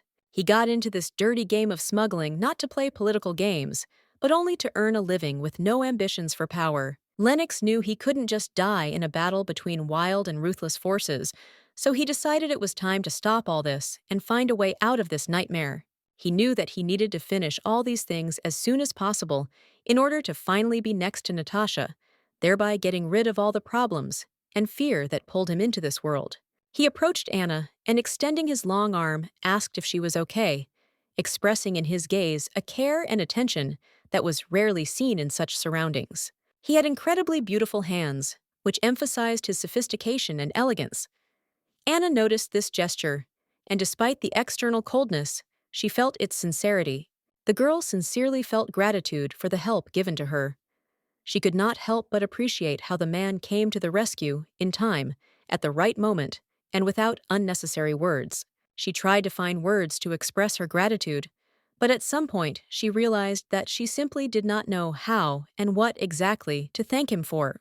The gentleman noted that perhaps she would have a trace of the injury left behind, and that it could leave a scar reminding her of what had happened, something the girl could not help but think about at that moment. However, the girl confidently said that it did not matter much to her, and that this scar would not interfere with her daily work. She could continue to perform her duties without problems. Yvonne was not indifferent, and asked again if it was okay for her to continue using her hands after Lennox grabbed her wrist, expressing concern. The girl calmly noted that the mark left on her body had nothing to do with her service and should not interfere with her work process. It was nothing more than an accident. The ball, in fact, was a place not only for entertainment and fun, but also an important element of the life of the aristocracy, where important issues were decided and significant meetings took place. The girl sighed, but her words were filled with gratitude. She realized that for her this evening was not just entertainment, but also an opportunity for new encounters and experiences. Ivan said that if she was still grateful for the help, she should not tell anyone, especially her mistress, about what happened, keeping it a secret. He emphasized that money was just a material value, and her life and safety were more important.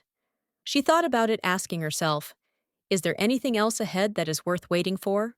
In response, she promised that she would take his words into account and remember what he said.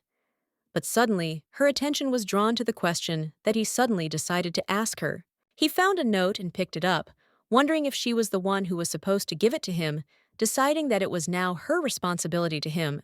She screamed that the document belonged to her and tried to stop him, but he only raised his hand higher, making it clear that he would now have the note. He picked it up carefully, and now the note was his. Although perhaps he thought she was supposed to give it to Benjamin, the girl tried to convince herself that this was not true. Yvonne, confidently stating that he knew that she could not speak the language of Ethiel, explained the situation without further ado. The letter was written in the royal language, and even if their relationship did not last long, Yvonne understood that he had to do it because such things do not go unnoticed. Anna did not think that His Highness should know the contents of the letter. Ivan looked at her, thinking that she was there to deliver it. The girl understood that this was her task. She confirmed his assumption. Vaughn remarked that Natasha should prepare herself, and the maid, hearing this, thanked him for the instruction and agreed to continue her work. She thought he smiled when he was angry. However, he only noted that he had already told her that he was a generous lover, not hiding his attitude to the situation, leaving her to ponder. It was too dismissive of him. Even if his words were said with some purpose, the girl felt that it was not very appropriate and even offensive. She thought it would be better to go home early and rest. However, there was still much work to do, and she had to decide what was more important, her own convenience or her obligations. The girl insisted that everything was fine, despite her fatigue. Her work was not yet finished, and she felt the need to finish the job without stopping halfway. Life is hard for maids, and the girl almost died, but now she was determined to finish her job, even in spite of everything. She wanted to see it through to the end as it should be. However, she had to finish the job because she felt responsible for her duties. It was her job, and she couldn't afford to leave it unfinished, so she decided to hurry. She had to say that everything was okay, so she could continue on her way. She knew she had to move on without delay. Mr. Ivan sighed. He said he was curious if there was another exit nearby. His remark showed that he was looking for an option to resolve the current situation. At that moment, a guy appeared from behind the wall. His figure appeared, and he stepped forward, as if expecting that his appearance had attracted the attention of everyone present. He said that he knew nothing about it, but Ivan, with a confident smile, noted that he definitely knew everything, even if he did not want to admit it. The guy asked that his being warn him the next time he decides to do something. He admitted that he almost died of cardiac arrest when this happened. It was Sharon Neville Ivan's senior assistant. The prince seemed to know that the servant actually got some pleasure from such incidents, although he tried to hide it.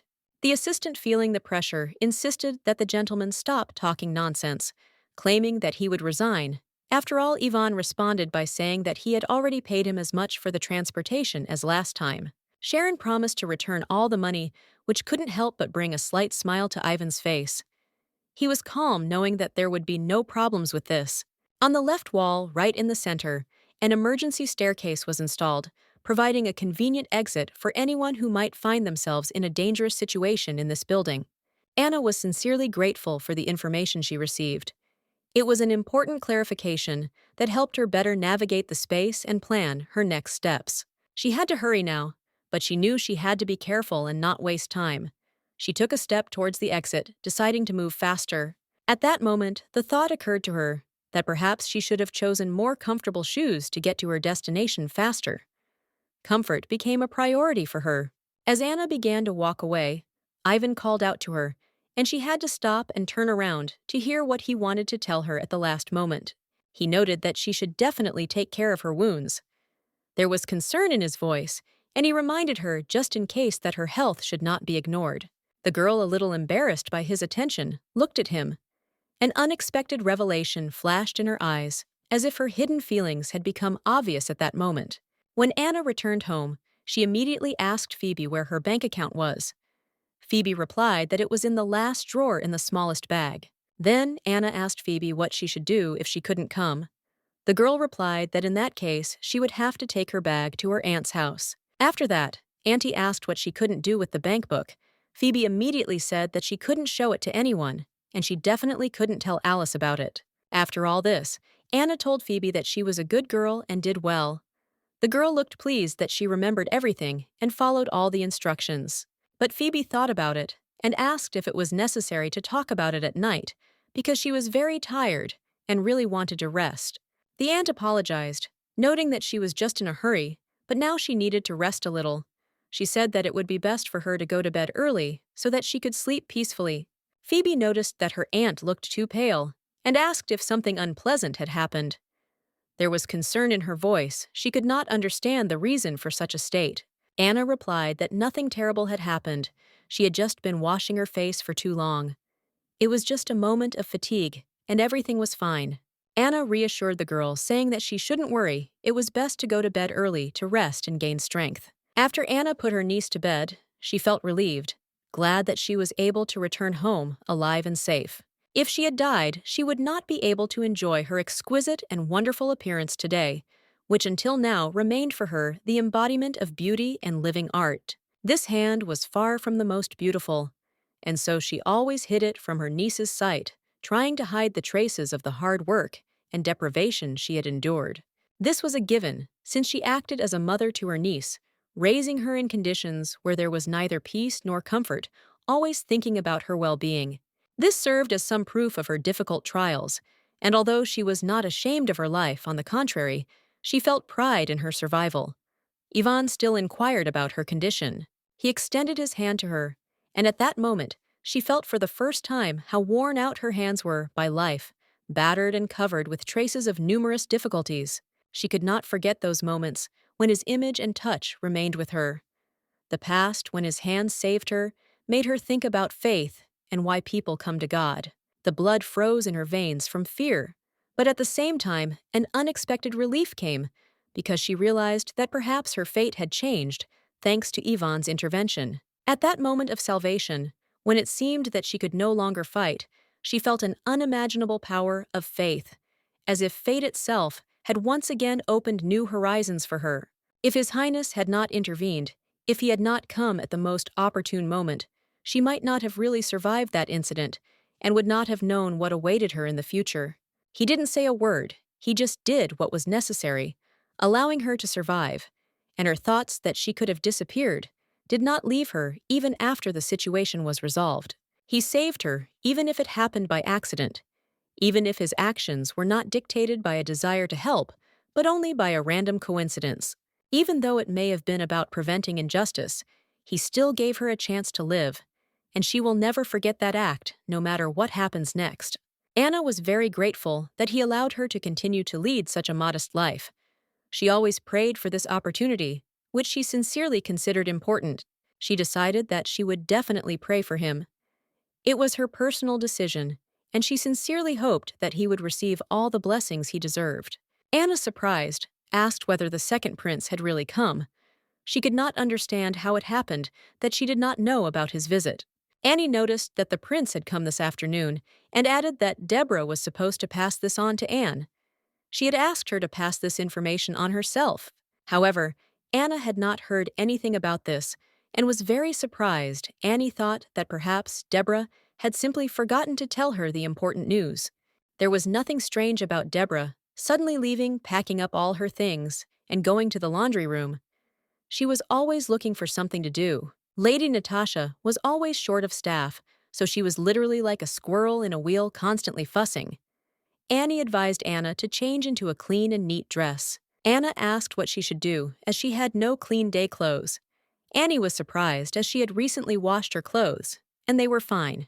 Anna explained that she had been extremely busy this week, and despite having another set of clothes, she had not been able to remove the stain from the previous one. She wasn't sure he would understand the whole situation if he wore her uniform again, since he had already noticed that it was stained.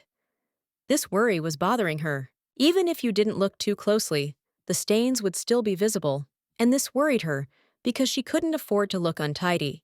Time was limited, and she realized she couldn't handle it, so she asked Annie to lend her uniform, hoping it would help solve her problem. She offered to lend the girl her clothes in exchange for a promise to buy her some books that were her favorites, thinking that it would be a good deal. Since it was summer, Anna decided that she needed to take some time to rest, to take a short break to get away from her affairs and concerns, which she always paid attention to. Remembering Deborah's words, she realized that His Highness had arrived true. She had completely forgotten to tell him about it, and now she felt embarrassed for her forgetfulness. She apologized to Anna, explaining that at the moment she needed to do her work, and she herself could rest in peace since there were no urgent matters. Although her friend suggested that she take a rest, Anna realized that if she did the laundry, she would end up without work, which would also be unpleasant and disturbing. As a result, she had no choice, and she knew that if she did nothing, she would simply be idle, hanging around the house with no clear purpose. She looked at the estate, and her thoughts returned to the prince. The memory washed over her, and she couldn't get the image out of her head. She quickly turned away, feeling her face flush, as she remembered that he was probably in the waiting room right now, and her heart started beating faster again. She knew she had to do something, but she wasn't quite sure what. Everything was too confusing, and she didn't know what to do next. In any case, only she could remember what happened that night. He was always like that, acting as usual, despite the fact that the situation was quite unusual. She didn't want any special connection between them. After all, he had just saved her, and that shouldn't mean anything more. However, the smell of cigarettes interrupted her thoughts. It was familiar, and immediately caught her attention. She became curious about who had decided to break the rules and smoke in the non-smoking area. This made her a little angry, but she did not allow herself to dwell on it for long. When it was time to work, this person simply decided to relax, and she could not afford to be distracted. Time was of the essence. Turning in that direction, she immediately noticed him. Prince Ivan was sitting there, and although her attention was held, she did not immediately recognize him. At first, she even tried to say something to him, but the words did not come to her mind. She was confused, not understanding what was happening. But when she finally opened her eyes, she immediately recognized him and hastened to greet His Most Illustrious Majesty, feeling slightly embarrassed. He asked if she had taken care of her wounds, and she confirmed that everything was fine, although she seemed a little embarrassed by his attention. Anna thanked him again for his help, for what he did for her, and expressed her gratitude. She said that despite everything that was happening, she would not tell anyone about the events of the previous night. It was a promise she decided to keep. At that moment, she wondered how long he had been sitting there watching her. It made her feel a little uneasy and wary. She still couldn't understand what made him sit here. The reasons for his presence remained a mystery to her, and this caused a slight bewilderment in her soul. Why did he come today? On the one hand, she was grateful for his presence, but on the other, she felt a little awkward. It was a strange and uncomfortable feeling when he was so close. There was a faint scent of flowers in the air, and she couldn't help but wonder. Had he always been so bright, or was it only now that she had begun to notice these little things in his behavior? A strange ticklish feeling arose in her heart, and she could not understand what exactly it meant. It was something new, unclear, that confused her, but made her think. Turning around, she started to walk away, but Ivan suddenly asked her where she was going. His interest was unexpected, and it made her stop for a moment. She replied that she was going to see Lady Natasha, who was now in her bedroom. There was politeness in her voice, but she could feel the tension lingering. Ivan confirmed her words, but added that she should not go to the lady, since in his opinion, the lady was sleeping now. His tone was decisive, and she realized that he did not like her intention. She just nodded in response, agreeing with him. But inside, she felt that this situation was bothering her a little. Her reaction should have been cold. She should have remained calm and unperturbed. The maid shouldn't be interested in what they were doing, much less why the lady was sleeping. But despite that, she still had to go and take care of the lady, ignoring the conversation with Ivan, and he asked her to stop, his voice soft but urgent. She froze, unsure of what to do, but feeling that his request was more important than her own plans. He said that if he had anything important to say, he could do it from here. She heard him perfectly, and it seemed that her actions no longer mattered at this point. He looked at her carefully, and the holy girl, realizing that it was useless to argue, silently came closer, accepting his demands, although she did not understand why all this was necessary. He asked her to come closer, a little closer, and her steps became even slower, as if that wasn't enough for him. It was a new gesture that she couldn't quite understand. Ivan decided that she might just be joking with him, and then his request became more insistent. He told her to come straight to him without taking a single extra step. Finally, she, clearly hesitating, decided to come very close, not knowing what exactly he wanted from her. It was a strange and unclear demand that left her perplexed. He told her to turn her back to him, but the girl, not understanding the whole point, stopped, not knowing why and where all this was leading. Everything that was happening was a mystery to her. Suddenly, he grabbed her by the waist, and feeling his hands, she immediately became afraid the gesture he performed was unexpected. Fear overwhelmed her, and she did not know how to react. Turning to him, he calmly explained that the ribbon on her apron had come undone, and she was surprised that he had noticed. It had all seemed so sudden that she couldn't understand what had happened. Indeed, the ribbon was untied, but the girl could not understand why it was so important for him to interfere with this. Her thought was that it did not make sense, but she still remained in place. Anna, a little confused, repeated his words in her head, trying to understand what exactly he wanted from her. But the gentleman insisted that she simply not move, not take a single extra step. He noticed that she was trying to make sure that everything was okay, and now that everything looked okay, she had only one desire: to go to her lady. Anna, still not entirely sure about the situation, thanked him, and he in turn told her that pink really suited her image, although in fact it was not quite so. The girl, of course, did not understand what exactly he wanted to say by this, because she was not wearing anything pink, and it was difficult for her to understand how this detail could be so noticeable. She hoped she hadn't gotten anything dirty, but she still couldn't understand why he'd said that, since there was no pink on her clothes. Since she had borrowed the uniform from Annie, she noticed that the uniform was a little too small.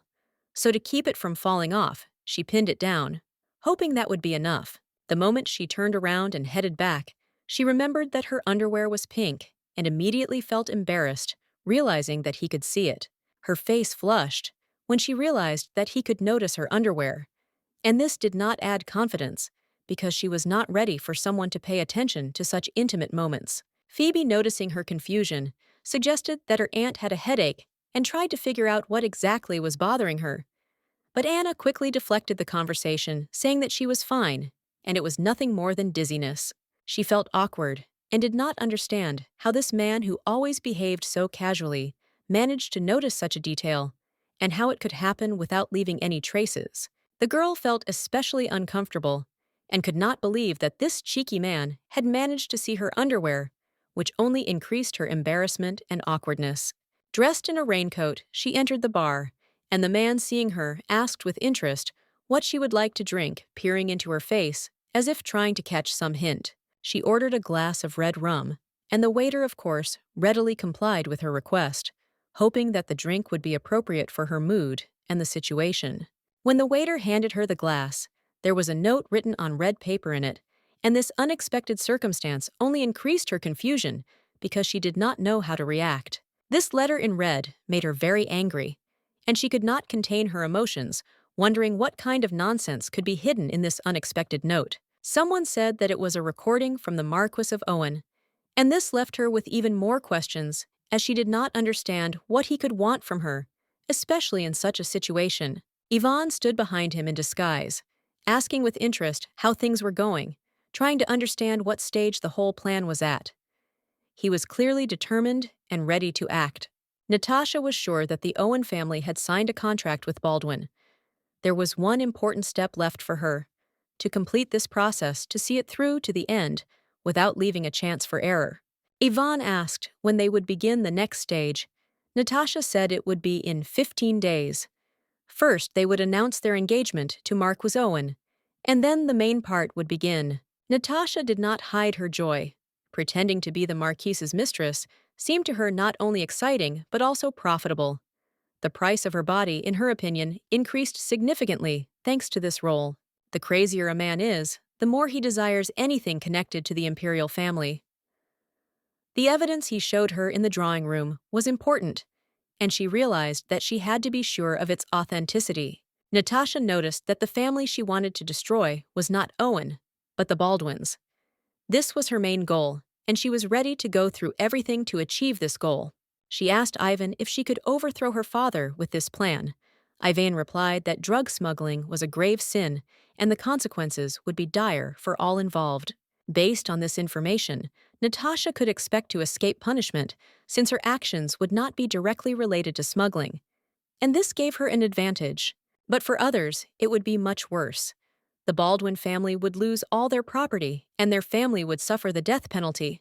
Prince Ivan reminded Natasha of this cruel outcome. Natasha decided that this was how it had to be. She had no doubt that she had to destroy the entire Baldwin family, because this was part of her long-awaited plan, which she had been preparing for a long time. Ivan promised that he would do everything to make it happen. Natasha was pleased. Thanks to the prince's help, everything went more or less smoothly, and she was confident of success. Anna still can't understand why this man is helping her so actively. She doesn't see any reason why he should deal with her problems. It confuses her. While she is tormented by questions, Ivan, sitting calmly in a chair, asked for a glass of beer. It seems that for him, all this is nothing more than a game. Everything is so simple and easy for him. Even though he finds her situation quite interesting, he shows no particular interest in her motivations. He lives solely for his own pleasure and doesn't bother. In reality, nothing touches him, and if this girl's offer had attracted him in any way, he would have found the source of this drug himself. It would not cost him anything to solve this issue. At first glance, he has no flaws. He looks like he has never experienced difficulties and has always been on top. No doubts or worries. She can't hide her irritation. In response to her look, Ivan asked what surprised her so much. The girl only smiled and answered that nothing important. This left her in thought. She silently hopes that His Highness will not get what he really wants. This was the hidden cursed look she deliberately cast in his direction. Ivan, noticing her hidden tension, asked if she had come alone. Natasha, holding back her emotions, replied that she had come with a maid and a small child, with whom she had recently been in the carriage. Ivan suggested having dinner together, hoping for a warmer and more open conversation. It was their first meeting in the shopping district, but Natasha declined, saying she had another meeting. He was surprised by her answer, but Natasha explained that since her family was about to fall apart, she had to learn to live on. She had a meeting with a banker with whom she needed to discuss important matters. Natasha prepared her steps in advance. She decided how to steal her property so that she would be prepared for possible consequences. Her actions became more decisive. Meanwhile, Anna went to the market. She needed to buy books for Annie because she helped her last time, and she couldn't leave her without gratitude. Approaching the shop with bows, Anna became interested in their price and decided to find out how much these beautiful hair decorations cost. She thought that such bows would be perfect for her niece, and she wanted to buy at least one as a gift to please the girl. The saleswoman noticed her interest and praised her taste, saying that she usually sold such bows for 2 silver pieces, but would make an exception for her and sell them for 1. Anna was shocked by the price because it was almost like a 2-day stay in a hotel. She couldn't believe that such things could cost so much. Realizing that this was simply absurd, Anna decided to leave and look for something more reasonable elsewhere, because this looked like a real robbery. The saleswoman, noticing her dissatisfaction, offered to lower the price to 800 bronze coins. But Anna replied that she did not need it. She was not going to spend that kind of money. The woman, not wanting to lose a client, lowered the price even more, first to 500 and then to 400 bronze coins. But Anna remained adamant. Then the girl noticed a man standing nearby and immediately recognized him. It was the same man who had once introduced himself as her escort. As she approached, her surprise knew no bounds. It was Arcangelo, the same man she had recently met. He was there on business. Anna decided to approach him to say hello, and noticed how he smiled slightly when he saw her. She remembered how they had communicated last time. Seeing a man next to him, Anna immediately realized that this was most likely His Highness. She had seen his face somewhere before, but she couldn't remember where exactly. The man looked elegant and refined, which only confirmed her suspicions. She decided that he was definitely from the delegation that was supposed to arrive that day. Perhaps it was the ambassador, so she bowed, apologized, and admitted that she was upset at not recognizing him immediately. Her apology sounded sincere. She welcomed him to the empire, but the man began to speak in his own language, which made her a little embarrassed. It was unexpected for her, but she tried not to show it. The man reassured her, saying that it was okay, because it was always a little awkward to meet someone who knew your native language, especially in such a context. She apologized again, explaining that she had not expected him to be so fluent in Imperial, and it had surprised her a little, though she tried to appear confident. The guy said with a smile that he really had outstanding skills in the Imperial language, as he had lived in the Empire for a long time, which helped him master the speech. He noted that he spent a lot of time with the 4th Prince of Ithila and was responsible for his safety and escort. It was an important experience that developed his communication skills. She noted that she also had to greet the prince, but admitted that she was not at all familiar with the local etiquette and did not know how to behave properly in this case. However, the gentleman told her not to worry about it, assuring her that she had arrived just in time. He was tired and wanted her to show his escort around.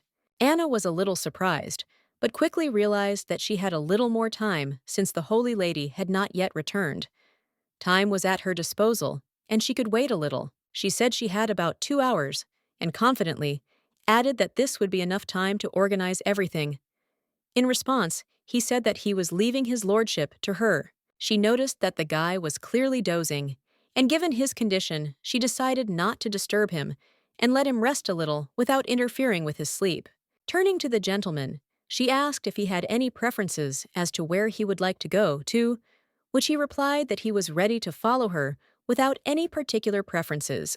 The girl realized that this probably meant that the choice of location was hers.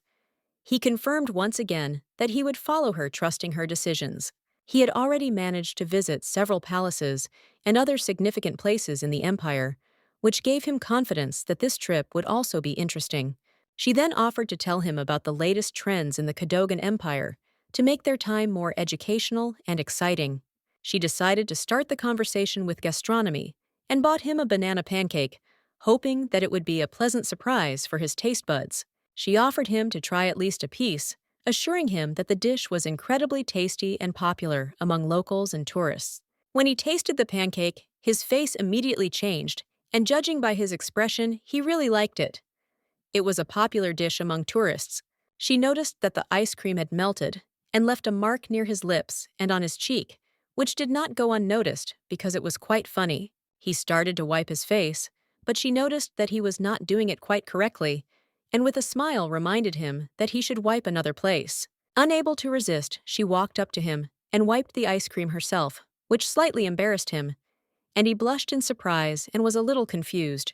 She gently told him to eat slowly. There was no need to rush.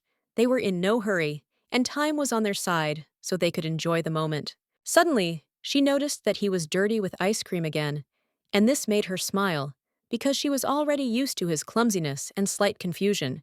She suggested that he go to the fountain, where it would be more convenient to wash his face, since the ice cream was not only on his lips, but also on his cheek, and perhaps he simply liked the taste.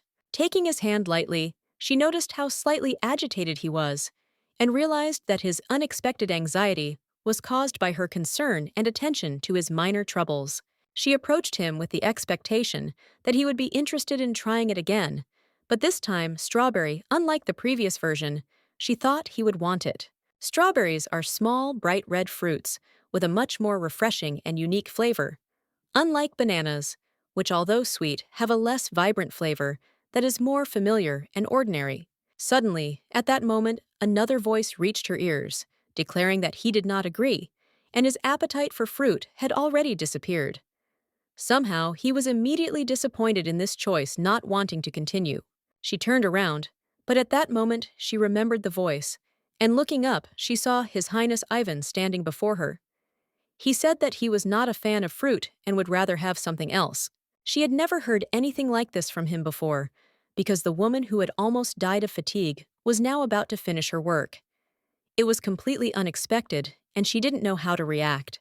She realized that she had wandered too far from where the ladies she was supposed to be working for were, and began to realize that she had missed the moment when she should have returned and continued her task. The tall man with silver blue hair and dark skin looked quite attractive, and his style and manners, as well as his figure itself, could not help but attract the attention of those around him, including Ivan's. Everyone present was interested in his origins, and Ivan, watching him, assumed that he was just another foreigner who could be connected with important matters, but for now it remained a mystery. However, as soon as Ivan turned around and saw the man again, he realized that his guesses could have been wrong, because this was something more significant than just a traveler or a casual acquaintance. He heard the girl offer the man a strawberry pancake, but at that moment, only Ivan intervened, sensing that the situation was taking an unusual turn that could raise questions from everyone. The girl did not quite understand what was happening in this situation, and remaining in the dark, continued to give a tour to Mr. Arcangelo, despite all the strange things that arose around them. She couldn't comprehend what was really happening, and despite a growing sense of bewilderment, she continued to give her master a tour, not understanding how it would end for everyone. She took him to a bookstore located in the oldest part of the city, where the shops were firmly rooted in history. The area was full of old books and rare editions. Once there, she continued to accompany the prince, as they had agreed. Arcangelo informed his brother that there had been a misunderstanding. The maid had mistaken him for a servant. Ivan asked if his brother had realized who he really was, and promised to keep the moment a secret. In exchange for this, he would like them all to go together. Anna did not understand their conversation at all. Especially, she could not figure out why Ivan was pointing his finger at her. She felt like a stranger among these people and their unfamiliar words. Ivan noticed that the servant obviously wanted to join them. If the girl did not object, he was ready to keep her company, because the duty of the imperial family required help and attention. The girl was surprised by such a proposal. Ivan thought that she was probably against it, and suggested that they could go to Natasha if she decided so. But unexpectedly, the girl agreed and said that she was not against it. This surprised Ivan, because he did not expect such an answer and was not prepared for her decision. She didn't understand how she could say no when he was so insistent. She was even more confused by the thought that her opinion didn't seem to matter. Everything was being decided without her participation. She remembered the moment he helped her, the last time he saw her for the first time. Those memories still brought mixed feelings to her soul. She had been feeling ashamed all week, and now her anger was directed specifically at him. All her thoughts revolved around how he had embarrassed her with his behavior. She couldn't understand how he could be so shameless and not feel ashamed of his actions that left her in an uncomfortable position. He clearly felt no remorse or regret. His behavior remained unyielding. This irritated her even more, but there was nothing she could do about it. She told him that there were many unique and beautiful books to be found in this alley.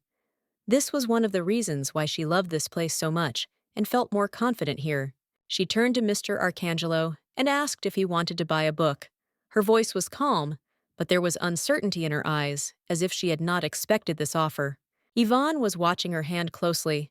At this time, remembering how he had said that there might be a scar, the thought of how her life could be changed by this moment flickered in his eyes. Later, Yvonne approached Anna and asked if she wanted him to carry the book.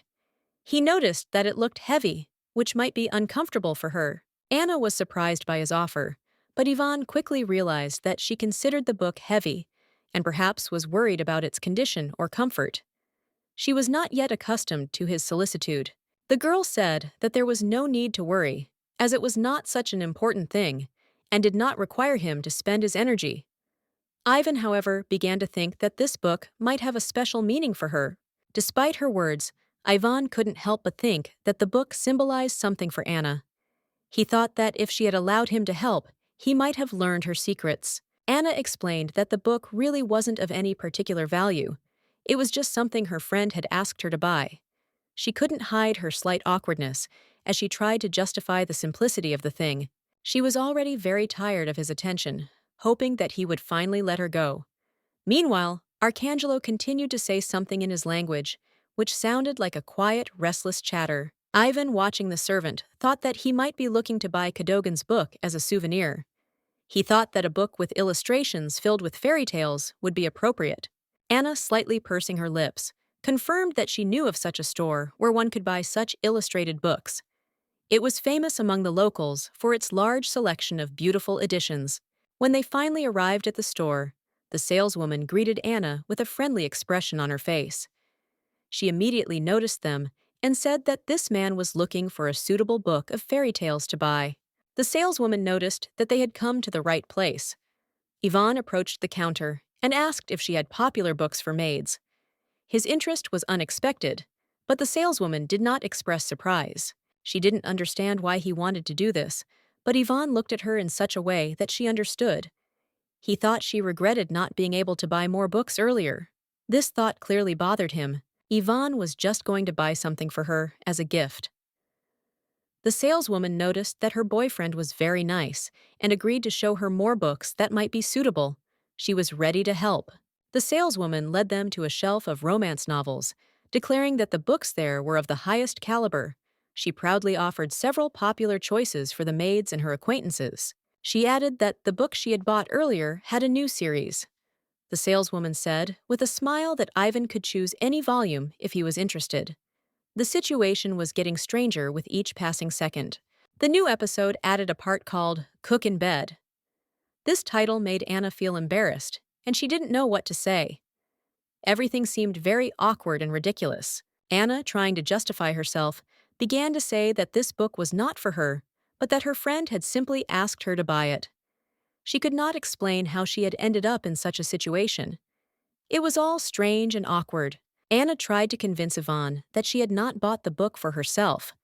She felt that words could not change what was happening and tried her best to smooth over the awkwardness of the situation. But Yvonne, as always, noticed everything that irritated her.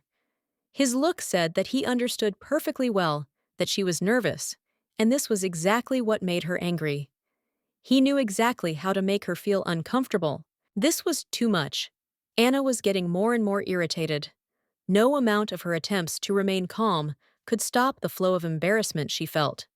She couldn't stand the way Ivan was behaving. He was not a gentleman. First, he teased her about her underwear, and now this book, Anna could no longer remain silent and turned to him, saying that he was behaving inappropriately. Ivan, as always, was surprised. He asked if he had really behaved badly, not understanding why she was reacting that way. He noted that he had not done anything that could offend her. She was the one who brought him here, despite the fact that she had a ridiculous love affair with her that was clearly not suitable for such meetings. It all seemed out of place and strange, but that was her role, and she was the one who pretended not to realize that the affair was known. She couldn't admit that it was she who was trying to hide her true intentions and hidden feelings. He did nothing but follow her around, naively oblivious to her ambiguous hints. She was cunning, but he didn't realize how much she hid her true motives. At one point, she suddenly shouted that he had seen her underwear, obviously trying to embarrass him. His face was perplexed, and he couldn't even understand what she was talking about at that moment. He was taken aback, many thoughts were running through his head, and he didn't know what exactly she meant. He asked her confusedly what she was really trying to say. She immediately noticed that he had actually told her that pink suited her. It was so unexpected that he immediately began to blush, not knowing how to react to her words. Remembering that moment, he simply smiled and sighed softly, trying to calm down. He felt uneasy about how strange and awkward everything was between them at that moment. Suddenly, he started laughing. She couldn't figure out what made him react like that. All she could see was his laughter, which only seemed to make the situation more awkward. She didn't understand at all why he looked so contented and relaxed. Everything that was happening seemed strange to her, and she couldn't find a reasonable explanation for his behavior. He also said that she probably meant the time he accidentally saw her underwear while she was pinning her uniform. That moment was completely unexpected for him, but he tried not to show it. She insisted that he apologize, but he couldn't figure out what he had to apologize for. He was genuinely sure that he had done nothing wrong, and he didn't understand why she was so upset. Anna then seriously noted that she had in mind exactly this incident and said that the prince should apologize. But he still could not understand what he had done wrong, and complete confusion was visible in his eyes. Arcangelo said that it was truly beautiful, and then smiled again, as if he was enjoying some thoughts of his own. His words sounded not just gratitude, but a sincere appreciation of the moment. At this time, Arcangelo stood aside, his gaze clouded by the question, not understanding what they were talking about. He felt that not everything was clear, but he was nearby, hoping to catch at least something. After some time, the maid Anna, having collected her things, announced that it was time for her to leave. Her tone was almost solemn. She felt relieved that the day had finally come to an end. There was a note of forgiveness in her words for leaving them, but at the same time Anna was genuinely glad that this day full of tension and excitement had come to an end. Anna was already heading towards the lady, preparing for her next duties, when suddenly someone stopped her. It happened unexpectedly, as if someone was trying to get her attention for some important reason. Turning around, she saw Mr. Arcangelo running after her. His steps were quick and determined, which could not fail to attract her attention. He was obviously in a hurry. Anna was puzzled and did not understand what could have happened. Maybe something important happened, or maybe he just forgot something. But why was he rushing to her, leaving all other things behind? Arcangelo ran up and, slightly out of breath, apologized to her. Anna, not understanding the reason for his apology at all, felt a certain awkwardness, but still waited for an explanation. He admitted that he was a prince, and that was why he had to apologize. It sounded like it was an obligation, part of some moral duty he couldn't ignore. Anna was stunned. Her surprise was not due to the fact that he was a prince, but rather that he, despite his status, was apologizing to her. She could not understand what made him do such a thing. Arcangelo apologized again, clarifying that what he said earlier was a lie. He decided to admit that things were not as he said and wanted her to know the truth. Anna smiled and felt relieved that he had finally told her the truth. It was important to her, and she was grateful that his confession was an honest step in their relationship. Of course, the prince did not know the language and desperately tried to explain that he had lied to her. He was confused, not knowing how to express his thoughts correctly, trying to find the right words to explain. She immediately noticed that she realized who he really was. Mr. Arcangelo was not just a servant, but a prince from the kingdom of Ithila. Finding herself in this situation, she remembered all the signs that alerted her. She had realized this a couple of hours ago when his escorts suddenly left. She had watched them hurriedly leave the room, and in that moment, everything had come together in her head. Then everything became clearer. She realized that the guy who was with him ran away almost instantly, leaving the prince alone. This was the final touch, confirming her suspicions. One of the servants simply stood aside and silently watched the prince leave without even saying goodbye. Such strange behavior made her doubt, because usually a servant would show more respect. It was unclear what kind of servant could do this to the prince. This behavior was illogical, especially since the prince himself spoke the imperial language, and his servant could not even understand basic phrases. In such a situation, everything should have been different. The servant should always have translated his master's words. He should have been the one who connected him with those around him. But here everything was the other way around. She didn't understand why such a servant was next to the prince at all, because everything always happens differently. Usually a servant is the one who helps his master, and not the other way around. It all seemed like a strange mistake. She thought that the prince might have approached her for real, because he felt ashamed of the lie he had told. And for that she was grateful, although deep down she already understood everything, so she decided to forgive him and not bring the quarrel to light. Although everything was clear, she pretended that everything was unexpected for her, realizing that the prince did not want her to know the truth. He asked her why she was so grateful, since he had actually lied to her. He replied that it was because of his honesty and because he had openly admitted it to her. She in turn acknowledged his words and was grateful. He noted that honesty and integrity were the most important qualities for anyone working in his house, and emphasized that her words meant a lot to him. However, she responded that she considered him a false servant. He repeated that his name was Arkan. The girl was surprised and asked if he wanted her to call him that. His words caused mixed feelings in her, and she did not immediately understand what exactly he expected from her. Reminded that he had previously called himself Mr. Arcangelo, she was a little confused. He could continue to use that title, but she wanted to find out what was more important to him, the name or the title. It seemed that the culture of this kingdom was very different from what she was used to seeing in her own. At first glance, it seemed incredible to her that a maid was allowed to address the prince by his nickname. It was something new for her. She agreed that the next time they met, she would definitely call him Prince Arcan. It was unusual for her, but she already felt that this form of address had become natural for her. The guy smiled, and there was such genuine joy on his face that he said he would look forward to the next meeting. He was sure that the time would pass quickly, because he liked her. He admitted that he liked her very much, that she made a good impression on him. Perhaps it was because of her dazzling smile that could not fail to attract his attention, but she was not sure. She felt like she didn't understand why he was saying that. But something in his words made her think that maybe she had some connection to the kingdom of Ethela. It remained a mystery. She, a little confused, decided that it was worth deviating and postponing all questions until the next meeting. There was no time for long reflections, and the meeting with him should not be something tense. Mr. Arkin remembered her name, although she had only heard it once. However, this moment left her with a lasting impression that he was truly attentive and watching her every move.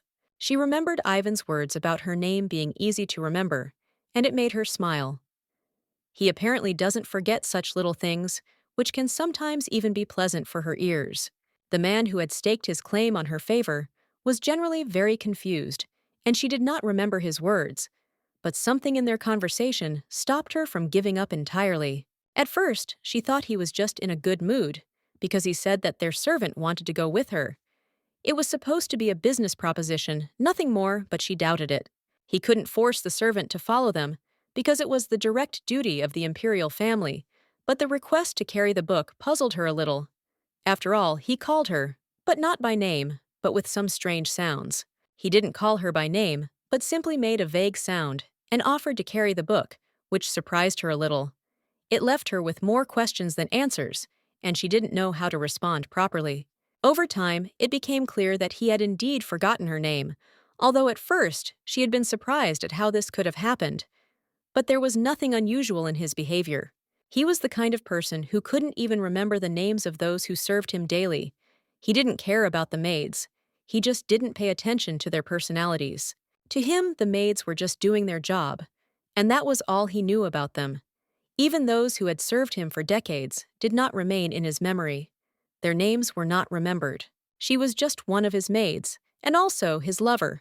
But still, he showed her extraordinary kindness, which made her wonder about his feelings. But one day, when he saved her from a dangerous situation, he suddenly called her by name, and she felt something strange that was a little more than just the usual care. As they were walking, he suddenly said the name of the tree, and although it was simple, she couldn't help but notice how beautiful it was. The name seemed to fit the tree itself perfectly. The tree was indeed beautiful, with a pinkish hue that only enhanced the impression of how harmoniously it fit into the surrounding landscape. The color attracted the eye, creating an atmosphere of peace. However, she still couldn't understand what was behind this action. She didn't understand why he even noted it, because it wasn't something important, and he himself didn't seem to know what he did wrong. And at that moment, she thought questions got mixed up in her head. Why was he treating her like that? What kind of attitude was hidden behind this attention? And in general, how should she feel about it? During this time, her friend Deborah helped her get back on track, providing invaluable assistance in regaining her self-confidence. Deborah always knew how to support her in difficult times and give her strength.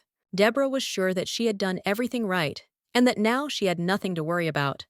She was convinced that Anna had made the right decision and had done what was right. If only he could see her in that lingerie, she would probably be able to contain her nervous tension. But something in her head was pulling her towards the thought that such a small thing as a pin could be the decisive moment.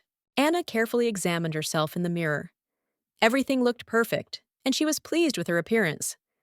Nothing was in the way, everything was in its place as it should be. However, something strange caught her eye. It was the carelessly tied knot that her tall friend had left behind. It was unlike any other, like a casual gesture, but it still made her think. He told her that this was exactly what he wanted, but he wasn't sure that it was quite what she expected. But the essence of his words remained unclear, and Anna kept trying to figure out what he really meant. The sky above her seemed incredibly beautiful, as if it were a painting by a master. The shining blue expanse of the sky seemed to captivate her, filling her soul with light delight and calm. His mood was also high, as if he was radiating generosity. This made him even more attractive in her eyes, creating an atmosphere of lightness and joy, despite her inner doubts. The maid who served next to him also felt this moment. She trusted him despite her caution. This gesture was something important to her, although she did not realize it at first. The zinnia, the flower he gave her, was truly wonderful. She felt ashamed when she realized that her reaction to this gift was not entirely appropriate, because she could have appreciated it differently. Anna blushed, feeling a strong sense of shame. The events did not allow her to calmly accept what had happened. It all became too personal and close, causing anxiety in her heart. He should have chosen different words to explain that his attentions were actually innocent. He didn't mean anything like that, but her perception of the situation was different. For him, it was just a trivial event, but for her, it all took on great significance. It became an important detail that stuck in her head despite his indifference. She even continued to keep the ribbon he used to tie her hair. It seemed insignificant, but her heart felt the importance of this gesture as a memory of him. It might have seemed a little silly, but she couldn't help but want to keep it. It was her little memory of him that she didn't want to let go of. She was ashamed that her underwear was not new and not quite neat. It was at this moment that she felt that she was not ready to show him her vulnerability, and all this caused her internal anxiety. A week passed, and thoughts of him still did not leave her. His image did not disappear, as did his gaze, and she continued to think about him, experiencing every word gesture and accidental touch. When he finally disappeared, she realized that it was too much. The feelings she experienced were much stronger than she could have imagined. Her soul was filled with emotions that she could not control. Love. That was what she felt. It was this feeling that confused her, because she knew she shouldn't have allowed it. She kept trying to figure out what to do with it. She felt that this feeling would never be mutual, that she would never wait for a response. Her heart was full of doubts, and her soul was tormented by the fear that her feelings would not be shared. Anna had absolutely no idea what to do with this. How she could love him, someone who was so far away and unattainable for her. She was lost in her thoughts, not knowing how to cope with this. One woman told how a special relationship had developed between her and the Empress. The words seemed strange and distant, but there was a hidden meaning in them that Anna tried to understand. It would be really nice if the late Empress was still around. Anna felt empty from her absence, as if some important part of the world had gone. The woman noticed that if she thought about it carefully, Ivan reminded her of the Empress. It was a strange observation, but Anna could not shake the feeling that there was something true in these words. Although this place seemed very boring and uninteresting, Ivan understood that he had to be here for the sake of respect. The woman added that his appearance and abilities were beyond the ordinary perception. It all reminded her of Manish's diaries, his rise, his path in history. He was the one who left a mark, and she couldn't help but notice the similarities that now haunted her. Anna began to cry, realizing that perhaps Ivan was that very Manish. But before she could finish her thoughts, the prince himself spoke the words, beating her to it. At this moment, the crown prince entered the room, and all attention immediately turned to him. His presence was noticeable. He radiated power, and everyone immediately felt his importance. The woman bowed to the prince and, feeling awkward, apologized for her words. She immediately realized that her remarks may have been inappropriate, and she did not mean to offend him. But the guy calmly replied that there was no need to worry. It didn't bother him.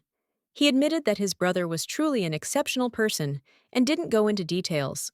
The woman was taken aback. She didn't even know how to respond to this feeling that there was more hidden meaning in her words than she had originally assumed.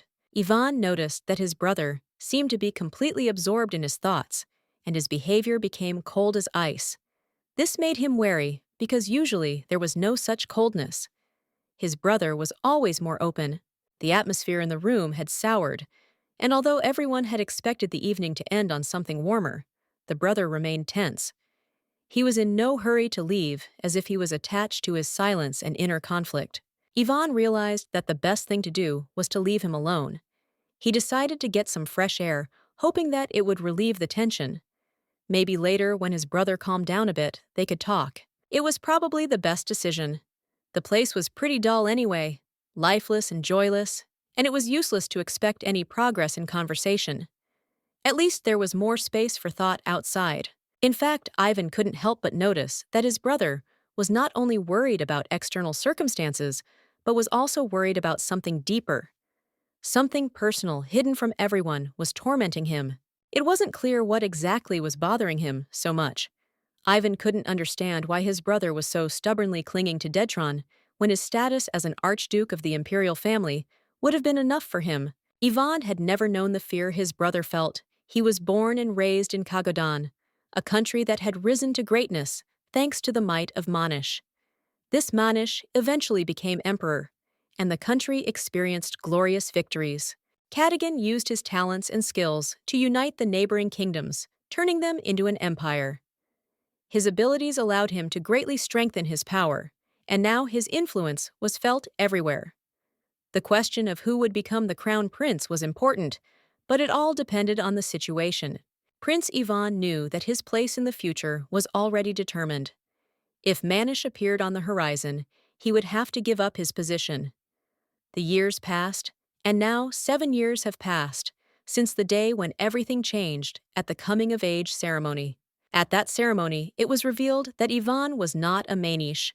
This discovery shocked many because every Manish had to awaken at the moment of coming of age, and his role was predetermined. But Ivan's brother had always mistrusted him, suspecting him of ulterior motives. However, Ivan himself never aspired to become emperor. He saw no point in it and was far from the ambitions that made his brother fight for power. He did not seek triumph and did not want to seize the throne, despite the complexity of the situation. Ivan's brother, on the contrary, was hungry for power. This rush to the throne gave him insecurity as well as an inferiority complex that prevented him from coming to terms with reality. He could not accept that his brother was deprived of this title and sought to go his own way. One day, Ivan noticed a figure below. He was intrigued. Who is it? It was something unusual that caught his attention as soon as he noticed it. The girl standing below was clearly not a member of the aristocracy. Her modest clothing betrayed her belonging to the common class. Perhaps she was an ordinary commoner, but this only fueled Ivan's interest in her. However, her outfit did not resemble a maid's uniform, which meant that she had been brought here by one of the noble ladies. This opened up even more questions. Who was she really? What brought her to this shore at this moment? Ivan began to wonder what could be behind her interest in the lake. It wasn't just affection for the fish. Perhaps there was something more significant hidden in her gaze. Maybe it wasn't as simple as it seemed at first glance. It was a very familiar outline, and without thinking, he peered at it, trying to understand who could be in front of him. The silhouette seemed strangely close to him, as if he had seen it before. At that moment, the girl turned to him, and suddenly he realized who it was. Only at that moment did he realize exactly who was standing in front of him, recognizing her from thousands of other people. He was sure it was her. Ivan smiled, and the maid returned the gesture, smiling. It was simple and meant nothing. However, something in her gaze made him feel that there was something more to it. He sighed, realizing it was just a maid, and almost gave in to temptation. There was nothing in her eyes that could entice him. He decided that he would not give in to this temptation. Perhaps one night could have changed a lot. But in the meantime, Anna called Deborah to distract herself from her thoughts. She was too busy to pay attention to what was happening around her. In fact, Anna wasn't looking at the prince. Her gaze was directed towards her friend. Deborah had already said that she was going down, and Anna was waiting for her return. There was no interest in the man in her eyes. Then Ivan realized that the girl hadn't noticed him at all. She didn't even seem to glance in his direction, completely focused on her friend. He suddenly felt unimportant and unnecessary. At that moment, Ivan realized that he was actually lower than her friend Deborah. He was part of something he couldn't understand or feel. At that moment, he felt helpless. Ivan couldn't help but laugh at this absurd situation. He laughed loudly, realizing that he was in a rather awkward position. It was funny, and despite the awkwardness, the laughter came out of itself. It was the first time a woman had said that he looked so much like the Empress. She had not paid attention to his title or personality, but only to his appearance, which made Ivan wonder how others perceived him. He knew he was getting more and more public attention, and it felt good. There was a growing sense inside him that he was being noticed, that he was being envied. But all this was hidden behind the facade of his own calm. He never doubted his existence, knowing that his place in this world was not in question. He was sure that his role was already predetermined, and nothing could change his destiny or his ideas about himself. He couldn't believe that he would be ignored. His gaze darted to her, but there was no sign that she noticed him. It was as if she hadn't even heard him. He smiled, taking her silence for a misunderstanding, since it was undoubtedly Anna. However, she showed no reaction, continuing her work as if he was not there. He tried to justify her behavior, deciding that she simply did not notice him. He was sure that no matter how she tried to hide behind her indifference, it was still visible. She would start to pretend that she didn't care at all, but he would notice how her face would blush slightly when her gaze accidentally met his. Eventually, she couldn't hide her embarrassment. He always tried not to mention her name, especially when the prince was present, but she responded as if she hadn't noticed it. There was no concern on her part. He couldn't help but think that maybe her underwear was pink. The thought was running through his mind, because that was the shade he thought suited her perfectly. He imagined how his gift might be delivered, knowing that the value of his items now depended on how she received them. He hoped that she would appreciate his efforts and thoughts. He was absolutely sure that she deserved this gift. She deserved the best things, and he had no doubt that she understood it perfectly.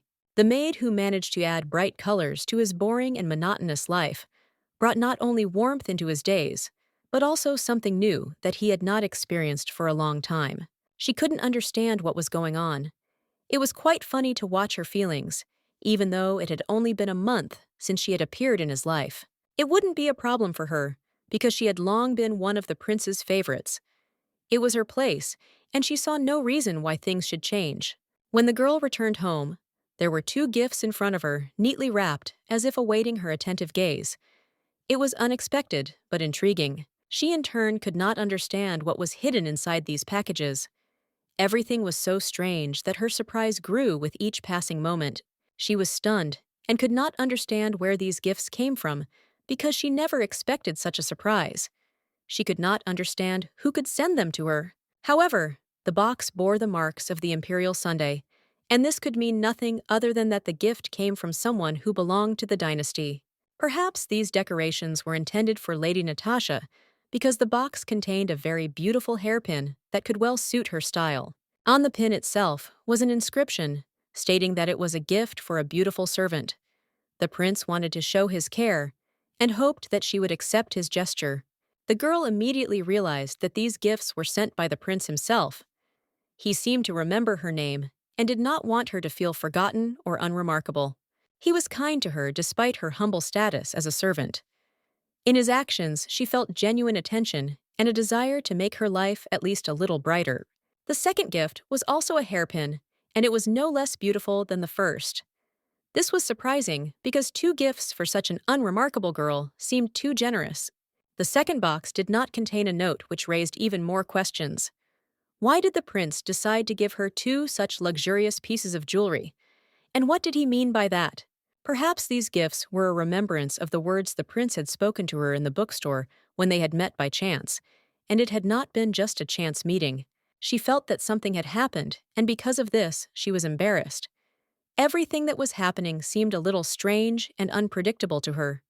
Confusion washed over her, and she could not understand what exactly caused such a reaction.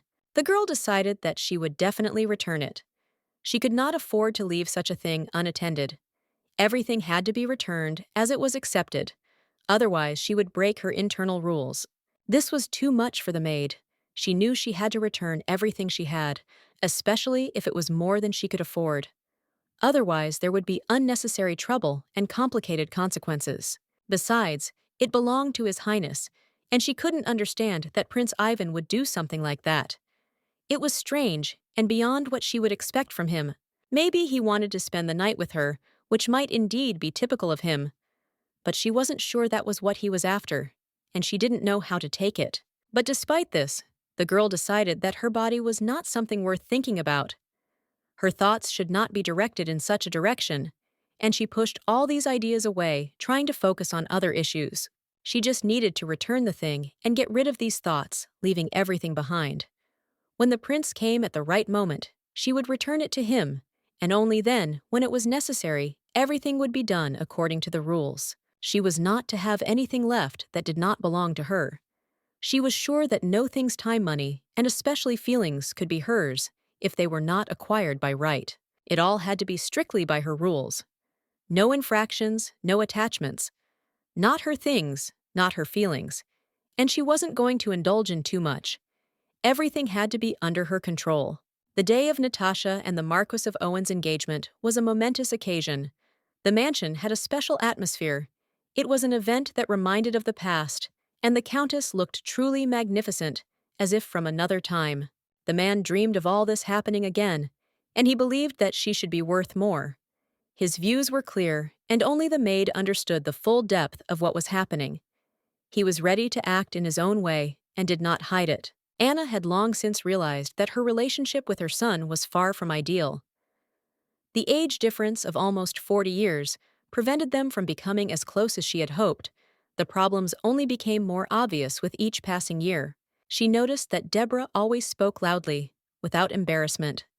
When Anna drew attention to this, the girl answered with a grin that let everyone hear. After all, she did not hide her opinion and was always right in her judgments. Anna was sure of one thing. Behind the lady's actions, there was a clear, well-thought-out plan.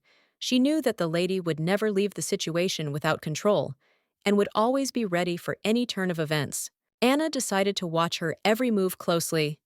She felt that the lady could not simply give up. It was more important for her to see how everything would turn out and keep her finger on the pulse of what was happening. At some point, Anna realized that she needed to take stock. It was time to evaluate everything that had happened. She came to the conclusion that none of her plans had worked out as she had expected. However, in this process, an unexpected loss occurred. The note she was supposed to give to Benjamin disappeared. She couldn't understand how it happened, but now she had to think of another way to resolve the situation. They began to consider various scenarios, but the main question remained: what if His Highness Ivan decided to call off the engagement? Everyone began to worry because his decision was critical and his appearance was becoming less and less likely. Ivan stopped coming, stopped delivering letters, and the day of the engagement had already arrived. There was no news from him. Anna realized that she could no longer count on his help, and she had to accept this as a given. Since Ivan didn't come, Anna couldn't give him back the hairpin that had become a symbol of their connection. All that was left was to look for other ways. There was only one solution: to let all these people go and move on. Anne, as a loyal maid to her lady, once again found herself with a note to deliver to Benjamin Owen. She was well aware of the importance of this assignment, although she was not thrilled about carrying it out. Although the engagement had already taken place, the official wedding was still far away. It was all just a formality, but for everyone present, the ceremony was of great importance. Benjamin, despite his status, could have acted much less aristocratically. His actions, in fact, did not always correspond to the strict rules and expectations of representatives of his family. He could really be the man to save their Lady Cloud. He was always looking for an opportunity to demonstrate his determination and his courage at the right moment. After some thought, Ivan realized that it seemed he could finally come out of his ambush. His secrecy was starting to lose its meaning, and he was ready to move on. Finding himself in this situation, he realized how difficult it is to avoid meeting people. He just wanted to see Natasha with one glance. But unfortunately, this turned out to be a difficult task. Attending his ex's engagement party was not a good idea. Soon rumors began circulating, and Ivan had no choice but to attend secretly to avoid unnecessary talk. He noticed a tree with pink flowers that was still blooming. For some reason, this sight caught his attention, and he couldn't understand why this particular path was the best one for him. He may have ended up here by chance, but his steps had led him to this place. He wasn't sure if it was just a coincidence. It was as if this place was calling him. To be honest, Ivan himself couldn't say for sure whether he had come here to look at Natasha. His intentions were vague, and he himself wasn't ready to admit his feelings. He decided that he would not rush to conclusions and just enjoy the moment. Let everything go its own way. Time itself would put everything in its place, and he would simply stop rushing. In any case, according to his plan, she would eventually belong to him. It was only a matter of time, and he had already stopped visiting this place, knowing that everything would be decided at the right moment. Everything else depended on Natasha. He realized that she would have to decide how things would go with his request. But it was also important that smoking was strictly prohibited here. If he did decide to smoke a cigarette, he would have to find another place to do it. He was reminded of this immediately when he entered the territory. Soon, Phoebe, Natasha's niece, appeared behind the building. She walked towards him with a light step, and he noticed her as she came closer. He asked her to make an exception for him because he was in a difficult situation, but the girl politely refused. She seemed a little confused but firm in her decision. Then he declared that he was a prince, and a prince was much higher than a count. He decided that this should influence her decision, despite her young age. Phoebe was very surprised to hear this, and the gentleman noted that this could be quite a serious revelation for her. After all, according to him, the prince is much higher than the count in the hierarchy. Realizing that her behavior might have been wrong, Phoebe exclaimed that, if that was the case, he could smoke here. Her voice sounded a little hesitant, but it was clear that she had given in. He assumed she might want something sweet too, and pulled out a candy. Old-fashioned etiquette rules didn't always apply in this setting, and he hoped to please her. Phoebe was incredibly happy when she noticed the candy in his hand. She immediately smiled, accepted it with gratitude, and almost could not contain her delight. However, he reminded her with a light laugh that her aunt had once said that you shouldn't accept treats from strangers. But he still decided to make an exception, since that was the way the circumstances had turned out. Ivan noticed that he didn't think it was terrible that his unfamiliar prince had attracted the girl's attention. He thought that her aunt would easily agree to this act, and the girl would undoubtedly be delighted. He confirmed that it was true, and the girl expressed her gratitude by smiling and thanking him for his attention. Even assumed that the girl lived here without thinking about other options, and considering that it was quite natural that she was here. Phoebe told him that she lived there with her aunt, and then Ivan became interested in why she was alone, thinking that there might have been a quarrel between them. The girl replied that they had not quarreled. Her aunt had problems that she was trying to solve, but in fact she had quarreled with Alice, and this was the cause of her distress.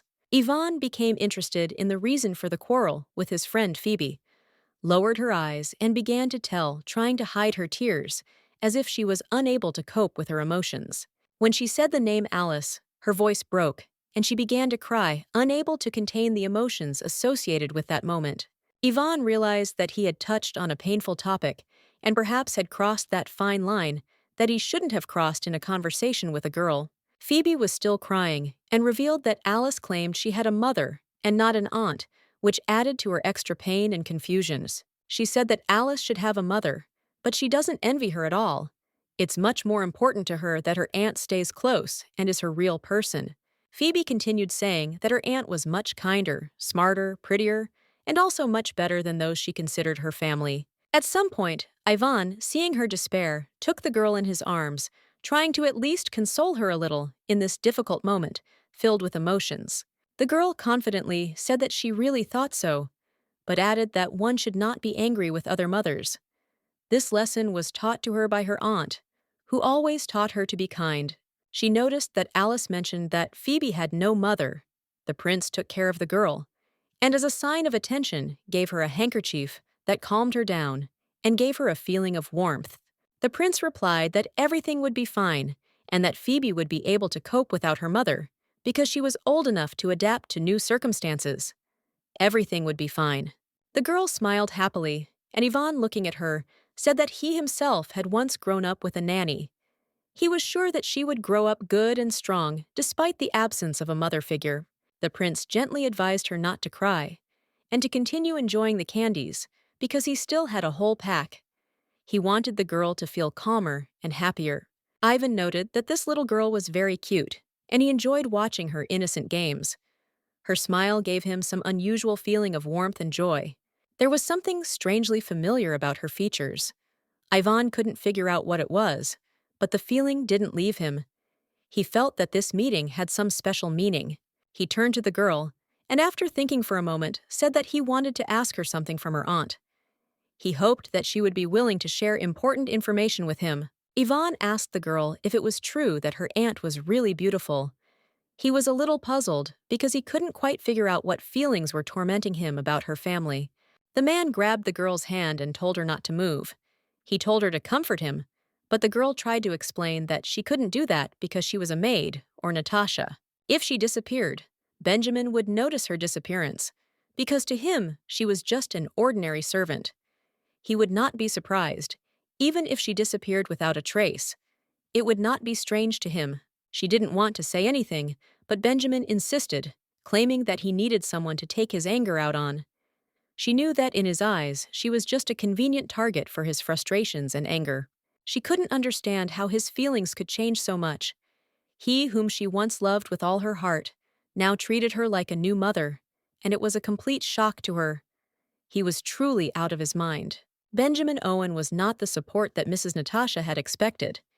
He was no different from Arnold Owen, perhaps even worse, and his behavior was becoming increasingly aggressive and unreasonable. In a panic, she began to scream for help, her cries breaking the silence. She desperately tried to get attention, hoping that someone would hear her and save her, but she knew that she was alone in this nightmare. But instead of helping, he walked up to her and started hitting her, throwing her to the floor. His words that she was just a crazy girl cut her heart. He left her no chance of salvation. He ordered everyone to leave and not to come in. He locked the door, as if her presence was unbearable to him, and her suffering did not bother him. He made everyone leave, leaving her completely alone and afraid. Anna couldn't understand why she had to endure all this. It was unfair, and her soul, filled with pain, couldn't find an explanation for why she had to go through such a test, full of humiliation and fear. Maybe it was because she was a maid, or maybe it was because she was now a servant with no right to protection. Her situation was clear, but it didn't help her cope with what was happening. Anna felt like her life was hanging by a thread. She was helpless and could not afford herself any emotions or rights. Every step she took was dictated by circumstances she could not control. Her position did not allow her to enjoy what other members of the nobility had. All her opportunities and freedoms were limited by the boundaries of her existence as a subordinate. Anna realized that she was completely defenseless in this world, where she had no room to maneuver. She was completely dependent on those around her. At that moment, the window suddenly broke, and she heard her niece's voice, which made her heart tremble. At that moment, Anna realized that help had come from an unexpected side. Among the broken glass, she saw a man whose hair was a familiar shade. There was something about his appearance that made her heart flutter, although she couldn't quite place it. It was His Highness Ivan, the same man who had entered her life long ago and left a mark on it even if Anna herself could not express exactly how it happened. He grabbed Benjamin abruptly, and he, not expecting an attack, became very scared. His face was distorted with fear, and his eyes sparkled with confusion and anxiety. However, Ivan easily threw Benjamin aside, and at the same moment, Phoebe rushed to her aunt, ready to protect her. It was her first attempt to help in such a critical situation. Suddenly, a servant burst into the room and tried to stand in Ivan's way, intending to stop him. But his attempt looked too weak and hopeless in the presence of a high-born man. Ivan, ignoring the servant, coldly ordered him to remain where he was without moving. His words were full of threat, and everyone in the room felt the tension emanating from his voice. He emphasized that if the servant did not want to be next in this chain of punishment, then it was better for him not to interfere in what was happening. Fear was in the air, and everyone was on edge. Ivan had absolutely no idea what was going on or why he was here. He felt uneasy, but his mind couldn't process all the information quickly, which led to confusion. He looked at Anna and couldn't understand why she was crying all the time. It irritated him, although he didn't know what exactly was behind her tears, or why there were so many of them. Benjamin, deciding to muster up his courage, could not help but ask the prince what he was doing at that moment. He could not understand why such an important person was next to him at that moment. He also couldn't understand who this prince was to threaten him and try to stop him. Benjamin couldn't understand how someone could decide another person's fate in such a way. He was shocked and confused. Even his eyes were wide open in surprise. Everything that was happening seemed absurd to him, and he could not recognize the authority of the prince standing before him. The prince, without showing any emotion, approached Benjamin and, looking calmly at him, asked if he was aware of who was standing before him, and if he knew that this was Natasha's maid who was being discussed. Benjamin admitted that he knew the girl, but stressed that he had done nothing to her. Ivan, in turn, noted that a person with Benjamin's status should be at least a little ashamed of such behavior. The prince, continuing the conversation, asked what would happen if the girl decided to seek compensation for what had happened to her. He hinted that the consequences could be very serious for the one who had offended her. Benjamin, not understanding the essence of the question, waved it off and said that he had no idea what the prince was talking about. He was sure that the maid herself went to him, and he was not to blame for what happened. However, Ivan, remaining calm and confident in his words, emphasized that his statement was just an empty excuse. If he, the prince, took the girl's side, the consequences could be unpleasant for Benjamin if the case went to court. He was interested in what compensation Benjamin was willing to offer. After all, it turned out that he was going to marry her, and this changed many plans. It was curious to what extent he would go for it. He also noticed that Benjamin had expressed concerns about being isolated from society if he decided to marry the maid, which only fueled his suspicions about how worried he was. He believed that this was the moment when he could destroy everything he had recently tried to build. The prince knew that his actions could be a catalyst for great change for everyone, so he tried to stay calm and not let himself interfere too much in other people's affairs. There were moments when he wanted to interfere, but he knew he had to keep his cool. Objectively speaking, it would be better for her if she were an imperial maid, rather than just a servant in the house. Right now, he could only observe the situation, unable to directly intervene. All she could do was wait quietly for him. He knew the Baldwins would fall sooner or later, and she had to be ready for that moment. He was saving her for himself as an important part of his plan. Instead of risking her life on a minor mission, she needed to stay in the shadows. Soon he would take her, and then everything would change. Her life would be much simpler and safer. He promised her that she would live next to him without worrying about anything. Natasha's engagement was called off. And all this happened thanks to the actions of the knights, who detained Benjamin, accusing him of using drugs. Because he was the son of a groom involved in fraud, the ceremony had to be suspended. All that remained were the external decorations, which were more reminiscent of what had not taken place. Meanwhile, the maids spent the rest of the day in anxiety. The gossip about the cancelled ceremony only grew stronger, and many began to discuss the fact that the master had not reported the incident personally. They found themselves in a situation that was a carefully planned trap designed specifically for Mr. Benjamin. It was too obvious, and he found himself in the middle of it, unaware of the consequences that were to come. Only one person remained calm in the midst of this chaos, and she, despite her efforts, could not find peace. She continued to lie awake, thinking about what had happened, trying to calm her inner anxiety. Fig, realizing the gravity of the situation, was very worried about her, but as soon as she managed to close her eyes and fall asleep, she felt relief. Sleep seemed to be a salvation that brought peace. If it weren't for her friends, this night would have been even more difficult. They assured her that they could cope without her help, leaving her the opportunity to at least rest a little and not worry about what was happening. Thanks to her friends' support, she was able to leave work a little earlier, wash herself in peace and calm Phoebe down, which was important for her condition. It was a moment when she felt grateful for their help. At that moment, she realized how lucky she was. Without their help, she would not have been able to cope with the situation that was so stressing her out, and leaving her with a feeling of anxiety that for a moment made her lose faith in herself. Nothing terrible had happened in the end. Although she couldn't help but think about how it could have ended, there was this anxiety in her thoughts that still echoed in her head, but everything was fine. In the end, she realized that there were no other reasons. Even if she had to lie at work, she would not doubt it. Sometimes the truth was too painful and offensive to speak about it openly. Anna couldn't hold back her tears when the thought came to her mind that maybe it was magic. Her brain couldn't hold back her anxiety, and her thoughts went far away to where reality intertwined with her own fears. When she looked up at the sky, which was amazingly blue, and clear, bright blonde hair appeared in her field of vision, as if something extraordinary and magical was manifesting at that moment. It was mysterious and strange. It was because of her that he was in danger, but you could see the determination in his eyes.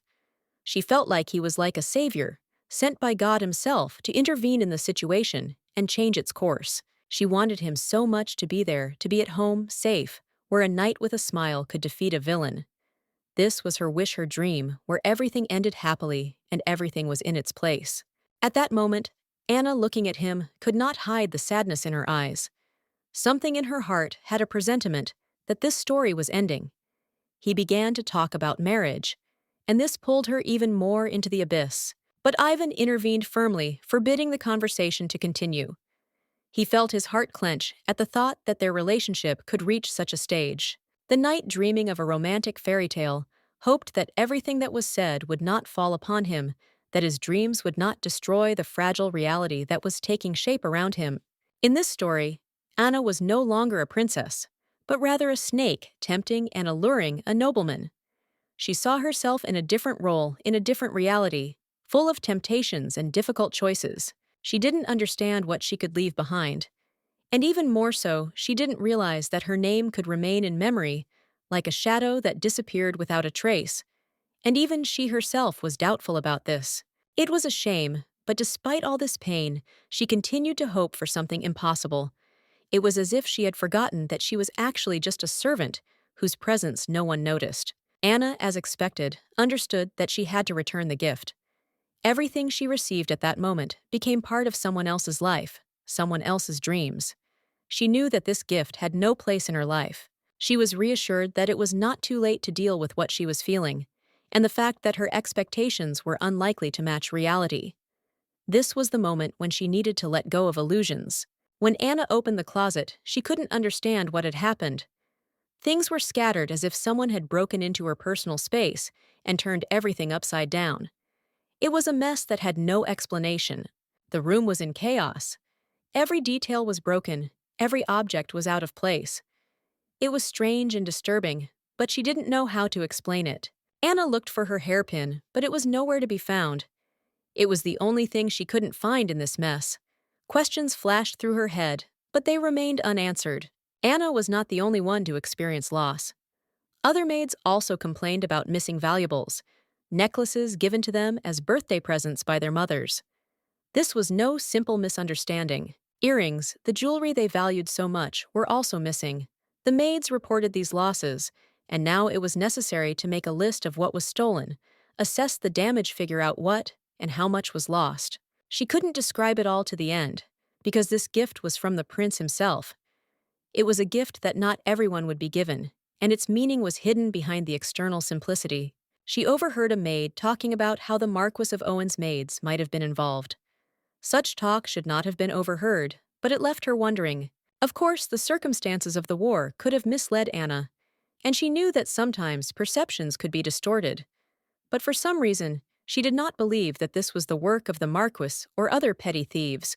Of all the things she had lost, the ones she missed the most were the ones that didn't seem particularly valuable at first glance. It was strange that they were the ones that had disappeared, and there was something disturbing and inexplicable about it. It felt like someone was deliberately targeting her things, and if her suspicions were correct, then everything that was happening was not an accident, but a carefully planned scheme. Underneath her thoughts and feelings, there was the image of His Highness the Crown Prince. He still did not leave her alone, despite all his attempts to avoid attention. His gaze remained aimed at her. Natasha, noticing that Anna was absorbed in her thoughts, approached her and asked what she was thinking about. She could see that something was bothering her friend, and it did not leave her indifferent. Anna was a little embarrassed, and apologizing, admitted that it was her fault, because she was distracted. Perhaps she did not notice how her thoughts carried her far from everything happening around her.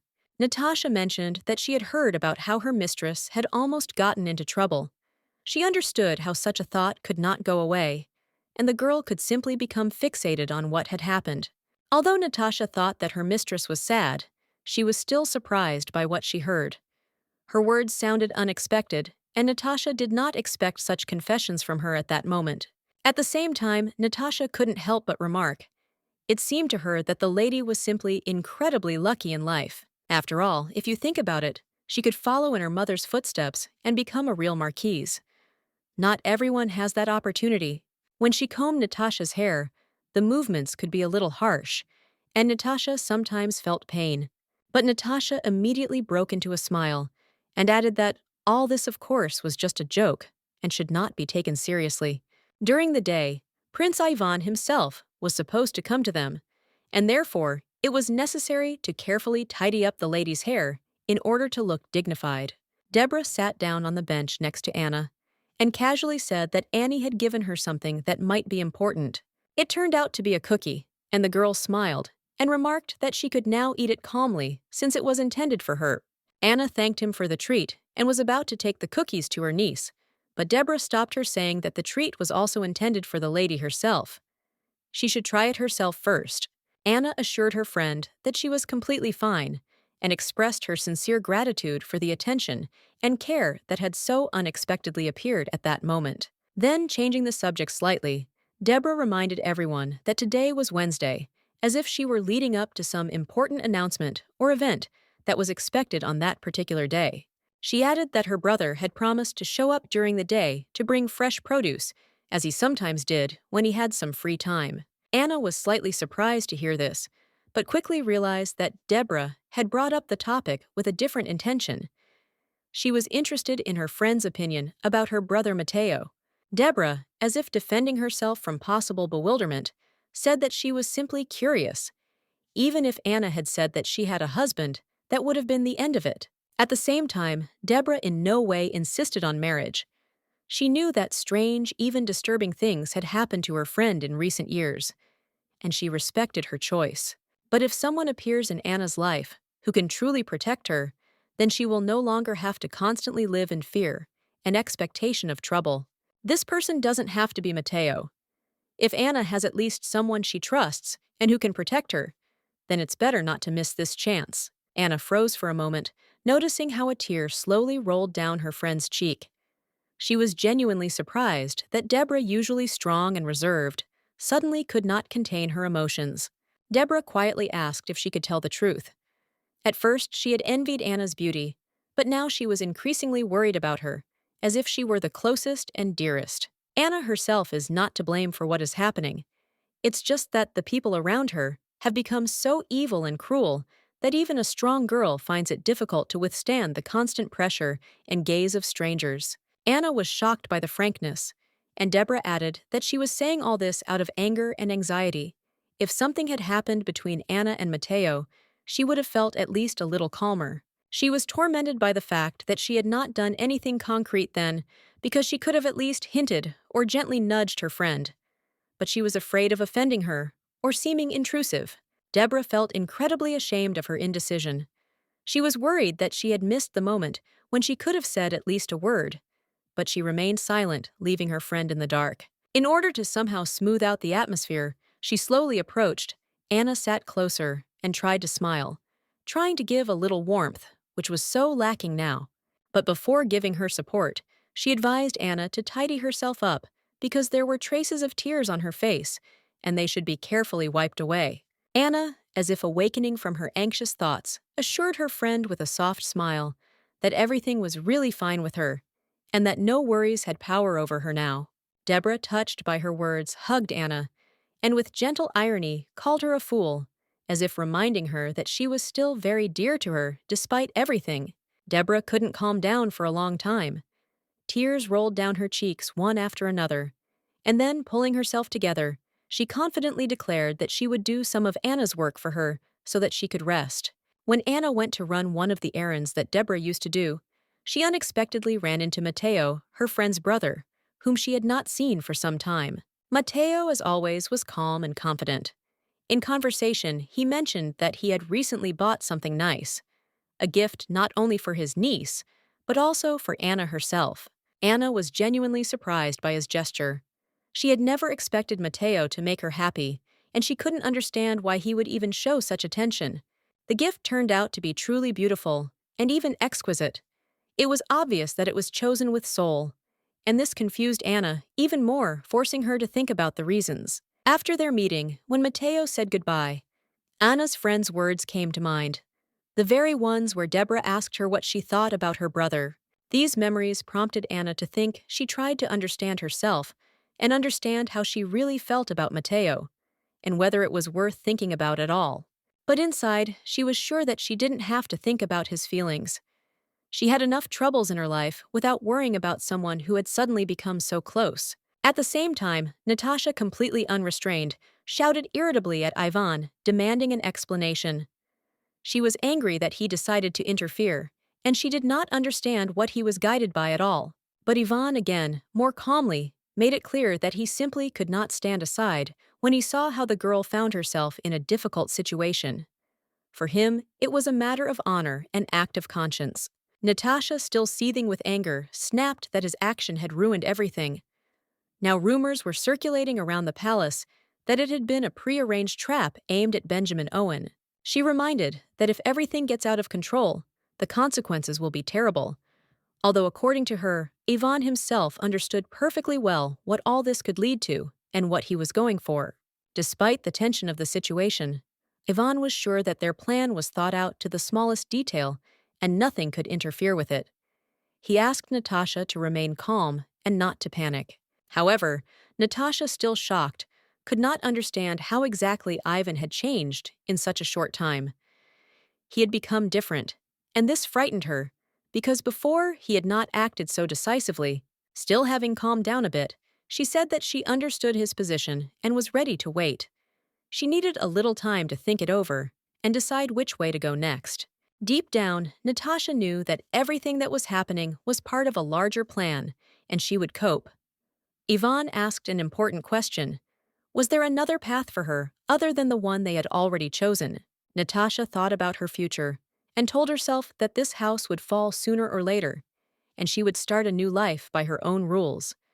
Perhaps she would take only the maid with her, as her only companion. She clearly realized that if she kicked Anna out, Ivan would not support her decision. Anna was smart and worthy, and Natasha understood that this was noticeable even to those who rarely acknowledged someone else's intelligence. In the morning, she couldn't hold back, and snapped at Anna, spilling everything that had built up, not because she was guilty, but because of the feeling that everything was falling apart because of her. She was shocked by how little she knew about people and their ambitions. She hoped that it might still work, that the plan she had chosen would lead to happiness. Although deep down, she knew that perhaps she was lying to herself. All she felt was a mixture of irritation, curiosity, and something that felt like a weak attempt to justify herself. It wasn't pure malice, but it wasn't kind either. Perhaps in trying to hurt Anna, She unconsciously wanted to hurt herself. Ivan casually asked if she was going to take a maid with her if she decided to leave. Natasha was a little surprised by his interest, but quickly replied that perhaps she would like to take the maid with her. This gave her a sense of at least some certainty. Then Ivan confidently noted that given her character and position, she would be able to get everything she wanted, even if it was two maids who were ready to be there at all times. Natasha smiled and noted that it would be difficult for her to live alone anyway. She would have to take at least a couple of smart maids who could support her in everyday life and thoughts. Ivan, trying to remain reserved, replied that this was most likely how it would be. However, Natasha caught a strange coldness in his voice and did not understand its cause. She looked at him carefully and asked with slight doubt where he had been looking all this time. Her words suggested an attempt to understand what was going on in his mind. The prince did not think long and calmly replied that he was not looking at anything special. He was simply looking out the window as if trying to find answers to his thoughts there. Ivan gently reminded her that Natasha had not yet fully recovered, and this was evident from her behavior. He wanted to warn her not to make hasty conclusions and decisions. Natasha looked at the cup in front of her and noted with irony that the black tea in it seemed to be hinting that it needed to be brewed stronger, as if the tea reflected her inner state. Ivan quietly noticed that she had made a mistake again and advised her to call the maid. Perhaps she should rest a little and come to her senses with someone's caring help. When Anna came at the mistress's call, she hoped that everything was fine. This is not a bedroom, but a living room, so everything should be in order. She informed the lady that she had already brought tea. The lady said that she should come in and also noted that she and the gentleman had made a bet. Ivan didn't understand what she was talking about, and Natasha simply meant that he promised that he would remember the name of her maid. And then the gentleman asked what she wanted, and Natasha said that she needed a lot of things, but first she needed to know the results whether he won or not. He pointed out that she could just call it a gift, and Natasha assumed that he would simply continue to protect his pride.